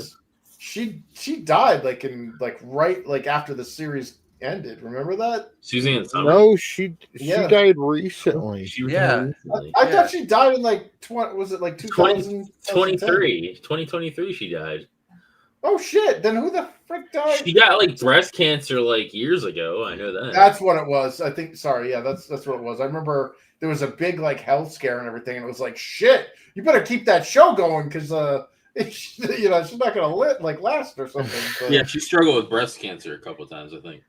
Dude, well, remember that in Family Matters? That freaking smoke show, Michelle Thomas, Myra yeah, the one that I was totally dude, seriously, Urkel, why the hell didn't you go for that chick? I know. Instead of Laura, dumpy ass Laura. Right? Who gained 100 pounds. Such a bad decision. And I'm sorry. He says, I love the theory that Family Matters is a sequel to Die Hard. Yes. Yes. Al Powell. Yeah. Al Powell moved out to Chicago, took his family out there. Well, that would mean that it's because it's a spinoff of Perfect Strangers. Does that mean that Balky Bartokomous could have been at the Nakatomi Plus? I think so. The terrorists. Yeah. Maybe, I got through. Don't be ridiculous. Maybe Beverly Hills Cop is in the same universe as Die Hard as well, because he's in Beverly Hills Cop and he's an arms dealer. Holy shit! Balky is an arms dealer. Bronson Pinchot gets around. Then you've got to write in the Langoliers somewhere in there. Yeah, he's also in Step by Step. Yep. Was he? Yes, he made an appearance in that. He was the hair. He was the he was the hair. Not I don't. It was he was Jean-Luc. Serge. I think he was one of the hairdressers that because Suzanne, she did the the hairdresser in her home in the first season or something. Yep. Yeah, it was later because the extra the addition to the house was their hair salon or whatever. Oh yeah. Back when her fat sister and grandma were on the cast. Yep. Yeah, her fat sister and mom. The chunky redhead. Yeah, Penny and Ivy. Yeah, the mom was kind of funny, and the fat girl was funny too because all she wanted was. She's in a bunch of shit. Oh yeah, the redhead was in Seinfeld. She played this bitchy coworker of George Costanza's when he worked at the real estate firm, and he told the guy he fucking quit, and then he drugged him when they went to his party at the bar. George had Elaine distract him, and he slipped a Mickey, and he was drinking. He was arguing with that chubby redheaded chick. He did. He roofied his boss. He was given a toast and passed out. And because George was feeling bad about it for a second, And then the guy like started talking shit to him as he was making a toast. He goes, and we'd like to welcome back our shrimpy little friend George, even though he was the lowest in sales last year. And George is like, he's like, any words, George? And George is like, drink up. And and then he fucking he passed out. So. Jason Marston was in it too. He was Rich. He was in Step by Step, and he was also in Full House as the rich kid. Because he dated DJ. DJ's boyfriend Nelson. Yep. You know, Candace Cameron Bure or whatever is the only woman I've ever the only woman that I've ever known that actually got more attractive as she got older. She's another one. She's gorgeous. She's married to like this he's like a stud hockey player, Even Pavel Bure. Do you know? Stephanie's.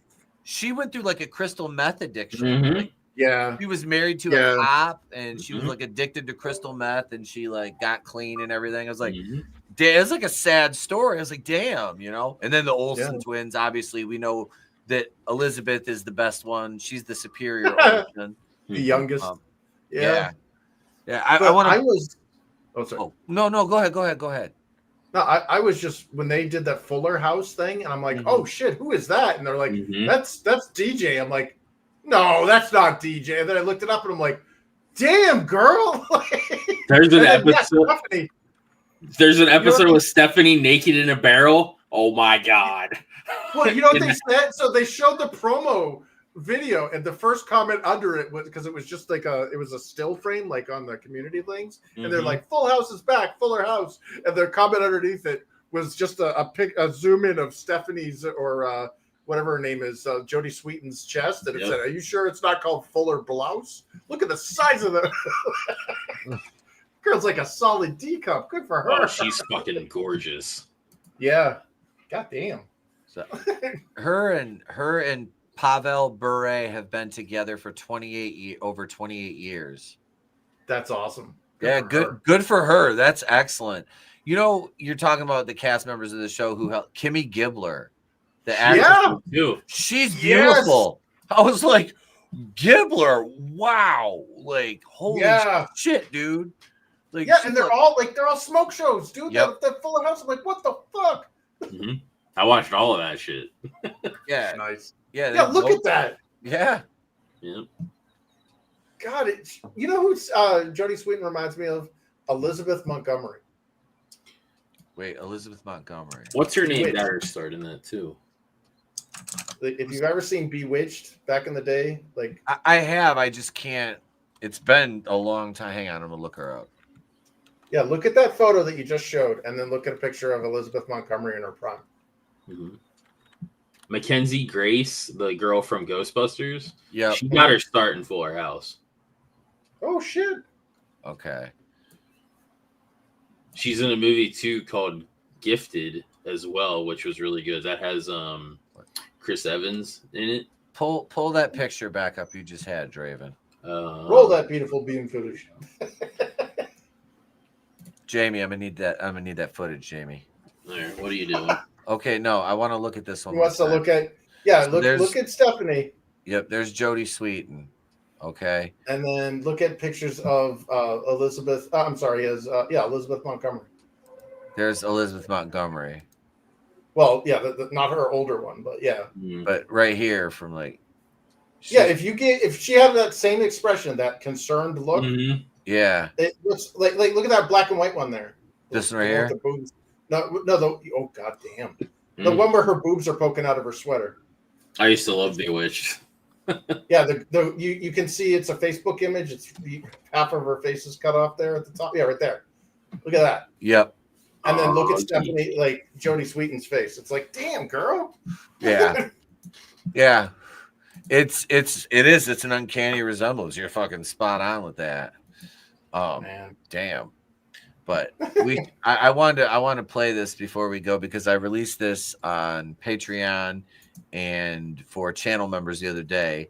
But this is I finally got the voiceover work done from the Andy Sedaris trailer compilation omnibus that I made, which is 19 minutes long. And big shout out to my good friend Casey. She recorded this for me and I clipped it together. So here's what you see and hear at the opening of the video. And I want to play this. I said I'd play it for her on a live stream because I was very grateful that she recorded it for me. So here we go. Here's the opening to the trailer omnibus.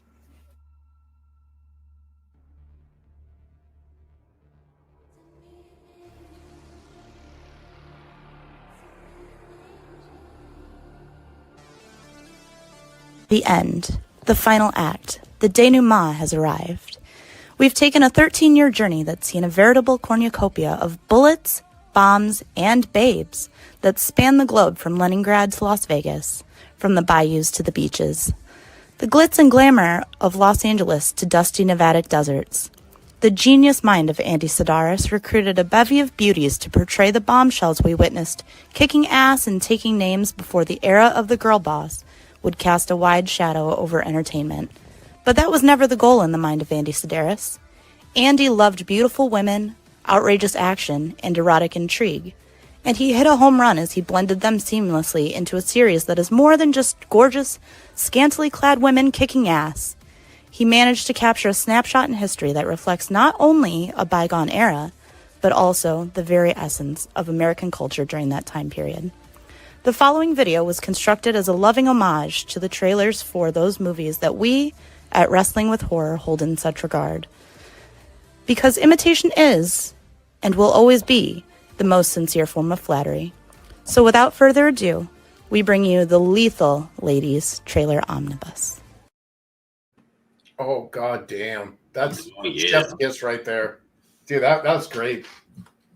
Yep. Casey has a fantastic voice, and she was more than happy to do that. So I wanted to show that off. So that's if you're a channel member or on Patreon, you can watch all the trailers I did combined into one video, all the re-edits that I put together over the course of us originally live streaming those, which I'm gonna say I don't think I have ever had a series of live streams that have been more successful on this fucking channel than the Andy Sedaris live streams. Like those and those movies, watching those with you guys was so much fun because a lot of you guys hadn't seen those before. You know, and I've seen each of those movies 3, 4, or 5 times, and I fucking love those. And I love seeing people react to them, you know, or in your case, most of you guys hearing you guys react to them because they're fucking. You react exactly how you're supposed to react to those movies. It's you've got gorgeous women, you've got fucking fights, you've got shootouts, you know, you've got cars. It's the fucking like I said, man, in the dialogue, it's like it's a time capsule of a bygone era, you know, and that is the most fun thing about those is they were made between 1985 and 1998. That's like me growing up, basically. That 13-year, you know what I mean? Like in just put it in perspective, I was 5 years old in 85 and I was 18 in 98. So that, you know, and I saw like the first one of those I ever remember seeing was the one with the first one with Eric Estrada, Guns. I think it was one of those late night movies, you know, on like Showtime or Cinemax or something like that. And it's like, oh, and then it's like, yeah, I recognize some of these chicks from Dad's Playboys. All right, you know. Yeah. So yeah, those. But then you're like, oh wait, there's more of these, you know. So you're looking at the video store. You're looking through. Back then, it was like the Orbit magazine. If anybody remembers those, they were a big, thick. They were like a catalog size, and it was specifically for like the satellite we had. Was Orbit, you know, that style system was like Orbit magazine, and it gave all the transponders, and each transponder had a different set of 24 channels. So like my favorite was transponder F4 channel 24, which was of course the Playboy channel. Then in the mid to late 90s, all the porn channels would shift to that transponder. It was F4, and there was like 20 out of 24 of them were all like adult entertainment. I was like, hallelujah. And And we had the gimmick box, so everything was free. He went through many boxes. Yeah, you had a zinc deficiency in your teenage years. That's why he has glasses. Yeah, you know, and it was the best of times. It was the worst of times. But yeah, it was all free, man. Mm-hmm. I miss. Like, why can't we have that? Oh, dude! Like, think about how like. Well, like, remember back in the day, and this is another funny topic, is the Girls Gone Wild. I watched a video about that, and that guy that created that, I can't think of his name offhand, but he's like in another country, like he's in like Mexico, like yeah, he like fled America. Yeah, because he had an underage girl in the Girls Gone Wild. Yep. I mean. And remember, those used to be on every on E late night during the Howard Stern show. You would see all. Oh God! Like I remember me when I was working at Meyer, I was working like late second shift, so I get out at like between 11:30 and 12:30. So like I would go downtown Cadillac and hang out with one of my coworkers, and he was like 32, I was like 20, 21. So like we'd go to the bars and like one of our other coworkers would come with us, and then we just walk back to Gary's house and like drink after the bar, you know, and we'd be sitting there watching Howard Stern, 3-4 of us drinking beer, and every fucking night it's like, oh, we just were at the bar, time to watch Girls Gone Wild, you know. I'd have that on at nights too. Yep, we're sitting there playing cards, watching Howard Stern, and fucking those were on every single night. And that's back when Howard Stern was actually fun to watch. Yep. He'd have, I would wait. I like the guests that would come on and get naked. Yep. Yeah. He had the fucking spank machine. Yeah. They had the Sibian too, or whatever that people would have. The Sibian? Yeah, the Kip Sibian. Yeah. Yep. But I shared a thing of all three of the girls from Fuller House. Oh. Hang on. What they look like now. Sorry, I was sending a DM to. Oh shit! Emmy, man, she looks good too. All of them. Yeah, look at that. Gibbler looks. Yeah. Mm-hmm. And I never as a kid, when I watched Full House, I never because Candace Cameron's around my age, you know, mm-hmm. And I was like, I don't think she's, you know, I mean, I see her as a. Yeah. Oh yeah, same here. When I was younger, I was like, yeah, she's okay, whatever. But dude, she glowed up. She is gorgeous now. Yeah. Aunt Becky was my favorite. Oh, dude, that's funny. That "Send Me an Angel" song. The first time, and I told Tony this the other day. The first time I ever heard that, and goddamn, that Gunship version's amazing. But was the movie Rad, which. Yeah, I'm just gonna pull. I talk about this movie all the time, and I bought the fucking anniversary box set or Blu-ray edition or whatever. I found it at Walmart. It was like $25. It was either I bought it at Walmart, which I think I did, or I ordered it off Amazon when I was drunk or stoned one night. It's one of those. Like I said, the wife asked me this morning. She goes, "You order these pants?" I'm like, "Yep." She goes, "What is it for?" I'm like, "Wrestling." She goes, "Jesus Christ." I told her, I said, look, I was like, they're only $40. I'm like, I was looking at ones that were like 180. You should tell her that they're strictly a comfort thing. Just see what her reaction would be. Yeah. Do you want these assless chaps? Strictly a comfort thing. They're not assless chaps. God damn it. Where's the fucking gimmick? Where's the fucking gimmick? God damn. Quiz.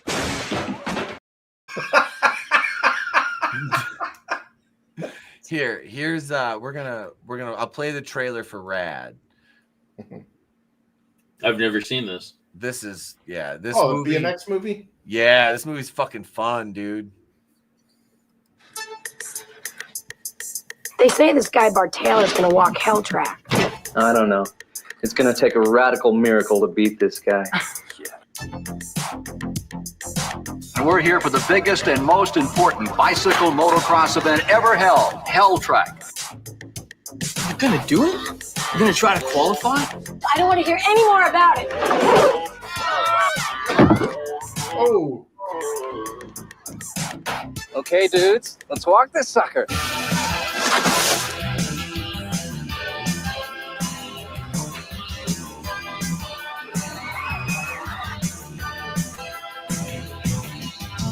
Hey now. There she is. That's Lori Loughlin. Oh, I didn't know she was in this. Yep. Oh, yeah. Lou Jones will give local fans something to cheer about. She looks good, too.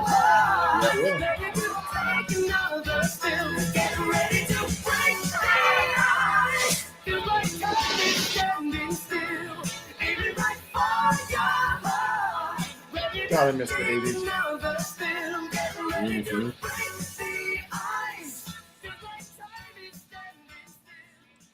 There was a Rollerblade movie too that was really good too. I think it was Rollerblade. Are you talking about Solar Babies from the 80s? Oh no, with Bodai? No, it's the one where the kid was from California and he used to surf, and then he had to come to this like Gleaming the Cube. Was that one? I haven't. I've got that on VHS. My mom recorded that for me. Wasn't Christian that Slater? Christian? I almost said River Phoenix. Christian Slater. And now we're left with a hair-lip reminder of what could have been. No, it's called Airborne. Oh, Airborne. Yeah, I remember that. I don't think I've ever seen that one. Here's the Skater die. Do you remember Out Cold, the skiing movie? Here's the trailer. It sounds familiar, but oh, that's the one where they go where Lee Majors is like the fucking yeah. I've seen that. That's a good one. Yeah, Out Cold's fucking great. Does it not do full screen? The fuck? Yeah, Draven full screen. Jesus. What's wrong with you? Let me tell you what styling Fucking is. boomer. The perfect session. A-frame wave, ground swell, spitting out salt water in your face, doing a 360 without a bounce. I call it the consciousness raiser. Mitchell's life was a California dream. Until he woke up in Cincinnati. What do you think? It's wild, right? We're just so excited about having you here. Slow down a little bit, Wiley. Hands on 10 and 2. His cousin wants him to meet his friends. You. Where do I know you from? You used to flush my head in the urinals. They're an interesting bunch. I could be else. It's possible. I really like to sleep, and I like Nintendo. They all want Mitchell to feel right at home. And if it wasn't for Nikki, How are you? You must be getting pretty homesick, huh? Not right now. he'd have no reason to stay. Man, I'm gonna throw up. For the next 6 months, his days of sun, sand, and surf have been put on ice. See in school. In a city where no one understands him, I need traffic, smog, heat waves. who would have thought he'd become a hero by doing what he does best? Been challenged by the preps to a little skating race. We thought maybe you don't want to skate on our team. No. He has one chance to prove himself. What, hit by a car? One final Jesus. race to win. Yeah, this is like that PS1 game, One Has what Extreme. it takes to put them over the top. Airborne. I've never seen that. It's fucking good. starting to like Cincinnati. Yeah, I've seen this. You know why I like Cincinnati? Because, baby, if you ever wonder whatever became of me, I'm living on the air in Cincinnati. That's where? Where is that, Chris? Cincinnati, WKRP. Oh, that's the guy that was what was that, head of the class as their teacher? Yeah, that Howard. was Johnny Fever. Howard Hessman. Hessman. Rest his soul. That was a good show. Yeah, dude. Hell That, yeah. Like I said, man, between like Wolfman Jack and Howard Stern and WKRP in Cincinnati, that's why I was so inspired to get into radio. Mm-hmm. Oh shit! It really was. Like I watched that show. My mom used to love KRP.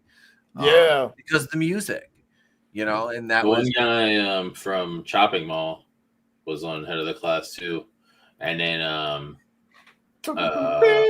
Schneider or whatever the guy's name is that does the Nickelodeon shows. He was the fat kid. Dan Snyder. Dan Yeah, Snyder. Dan Snyder. Wait, That kid. do I have? Uh-oh. I hear it. I hear that. He was a fucking creepo on that show too. Wait for it. I'm looking. I have a fever, and the only prescription is more robots. Is it cowbell? It's not. The jock guy, I think, was in chopping mall. Ha! Here it is. He said chopping mall.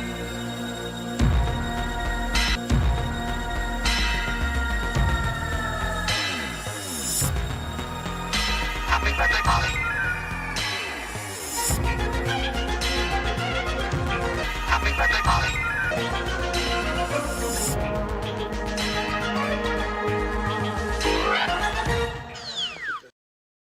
The last guy there. He's the last guy there. He's the one from Head of the Class. It was funny when we were watching April Fool's Day. Mm-hmm. I was recognizing I haven't seen that in years. Yeah, it's a fun movie, man. It's got a really good cast, but Amy Steele from Friday the 13th Part 2, Ginny, the final girl, she's in it, and it's funny because she said she didn't want to do any more horror films after Friday the 13th. She wanted to do one of more serious things, which she would go on to do Walk Like a Man, which that Mandel. Yeah, that was where I got that picture from, where Draven was on the leash. Walk like a man. I think I saw April Fool's when it was on that TNT. When they did the horror with Joe Bob. The drive-in, Joe Bob's. Yeah, drive-in. the Joe Bob's drive-in. I think I saw that there. I see the mail girl, Darcy, the mail girl. Oh, yeah, my sister. He's a big wrestling fan. Yeah, I heard that. My sisters and I used to watch Joe Bob when he did Monster Vision. Mm-hmm. Yes, we used to watch that. Yep, that would be our thing. Like at night, we'd eat our pie, chill in my room because I had like the big ass fucking entertainment center and couch, and I had a king size bed, and we'd sit in there and eat popcorn and watch Monster Vision together. But yeah, that was fun. That's like I used to run those commercials from like Saturday on WKBD in Detroit, where they'd have like Monster Vision on or whatever, Terror Vision, things like that. On the afternoon on Saturdays, they'd play like 2 horror movies back to back. That's the thing I miss about over-the-air television is like it was an event when you would see, because things weren't as readily, unless you would go to like a video store, and even then some pieces of media were more difficult to get a hold of. So I don't know. That's why I value like my old VHS tapes and shit like that, and yeah, just very nostalgic for things like that. Yeah. Mm-hmm. God, my thing is like, I don't like how, from a cultural perspective, like our beauty standards have changed. Where like you look at the women in your Andy Sedaris stuff, or you look at the women in these 80s films, and they're like, that to me is like super hot, super attractive, or whatever. And then you look at like modern stuff, and it's like they all have like BBLs and like weird misshapen hips, but like there's this emphasis on making a large like ass that's kind of gross. And like then the feminism came in and took all the fun out of it. It's right. Like, can we just enjoy like hot chicks? Like why does it have to be more complicated than it needs to be? That's the problem is we're being shamed for doing what is innately in our nature, is to be attracted to the opposite sex, which is their job to attract us, and then we procreate, and the perpetuation of the species, and Requiem and Terrapax and so on and so forth. But it's like being shamed for that, like I said, doing innately what any red-blooded man wants to do is find yourself a mate. That is the goal, and to bring your fucking tribe. That's basically what the goal is. So yeah, to be told that is bad, and now there's the line obviously where you're like a fucking weirdo, like don't be a weirdo, but at the same time, if you want to take a moment to that's what I always say, man, take a moment, appreciate, move the fuck on with your day. Unless she it shows a clear interest in you, Don't be weird. Just leave it, and that's just. And they say, oh, well, you men need to be retrained. It's like, no, most men have common sense, but a lot of women are fucking weird. Yeah, and they look for confrontations. Yeah, and that's the thing is like, I'm never gonna bang any of these hot chicks. Like, it's just the appreciation of it. Yep. You know. Yep. It's like damn, she was she was sexy as fuck. She was doing her job. That's exactly what she was supposed to do, is make the men go, God damn, like that chick is smoking hot. Like Julie Strain was a goddess. I mean, there's no... I'd have snowball's chance in hell with that chick, but that doesn't mean I still can't appreciate it. Right. And Andy Sedaris, man, I mean, look at his like contributions to like sports and cinematography, camera work in sports. He fucking came up with the honey shot, which for those of you not familiar with the terminology, the honey shot is when you find a hot cheerleader or a hot female in the crowd and the camera lingers on her. That was Andy Sedaris' fucking creation. Bless him. He also came up with, he was in on the creation of split screen and things of the like for sports. He shot the Olympics a couple times. He was very accomplished. He graduated from Southern Methodist University. I mean, educated man, very fucking talented. And he made his movies the way he wanted to make his movies. He had exploitation films before these in the early 70s. He had Stacy, and then, like I said, he did the Olympics and he did some TV and he did the movie Seven, which do you guys remember watching Seven? That action. Oh God, yeah. That movie, and that was like played straight. Like that wasn't campy or anything. That was a fucking fantastic action movie. That was a surprise too, because I was like, oh, is this going to be like another Babe Fest? And I was like, no, this is a legit film. Yeah. Like I said, played it straight, and it was a good movie. And these were campy, but they were played straight. Mm-hmm. They were aware enough of themselves not to take themselves too seriously, to get like up their own ass at all. They were all fun. I mean, fucking Pat Morita getting laid and he's the villain. Like, yes. I mean, these are fucking fantastic. And you get so many different characters, and Julie Strain, of course.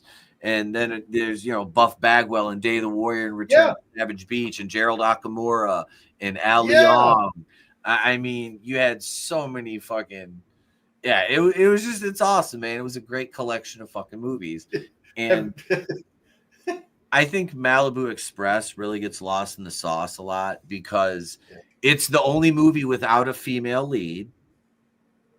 And like the women in, Darby Hinton, his character, Cody Albaline, is a male lead. He's the one. I mean, he sleeps with like, I think it was like 5 or 6 women in that. Like I said, the unedited version, if you're a patron, you have the unedited version of that over there on Patreon, which, like I said, I had to pull off YouTube because I left a couple tit shots in there. I had to put a few censor bars in, re-edit it. Couple of Draven heads. Yep. I need to start using Draven heads for tits and You are immortalized as the OnlyFans oracle to be looking at the nipples so that we can't. Yeah, that's fucking. But that Draven Christies.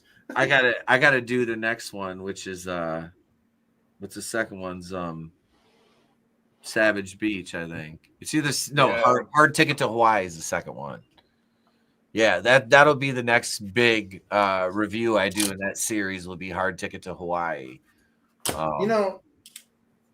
We talked about it before, and I know we've had conversations backstage or whatever, but I would really love to hear Bagwell's like stories about working with Julie Strain or Gerald Nakamura. Like, come on, man, the guy's a legend.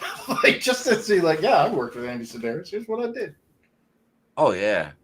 All right, so it's Malibu Express, Hard Ticket to Hawaii, Picasso Trigger, Savage Beach, Guns, Do or Die, Hard Hunted, Fit to Kill, Enemy Gold, Dallas Connection, Day of the Warrior, and then Lethal Ladies Return to Savage Beach. So So next up, I have Hard Hunted, 1987. In Hawaii, an undercover DEA agent and her civilian friends stumble upon a drug trafficking operation and have to enlist the help of all their colleagues and friends to go after the vicious drug kingpin. That stars Ron Moss, Donna Spire, and of course, Hope Marie Carlton, which I was sad when Hope Marie Carlton left the series and Roberta Vasquez replaced her, because shortly after that, Donna Spire would leave. And I can't remember the other gal. Well, they kind of rotated after that, because Roberta Vasquez was around for like three movies maybe before, and after that it was just like random playmates. And then Julie Strain was a heel, and then she was a baby face. But no, because there was a couple movies that Christian Sedaris did, which is Drew's son. There's a couple of those that he did in there, Dallas Connection to Enemy Gold, and you could really feel the difference in those between Andy's work, because Andy came back to round out the series, I think, for the last like 2 or 3, I think it was, maybe 2. But yeah, and when Andy came back, it kind of like felt like normal again, you know? Yeah, return to form.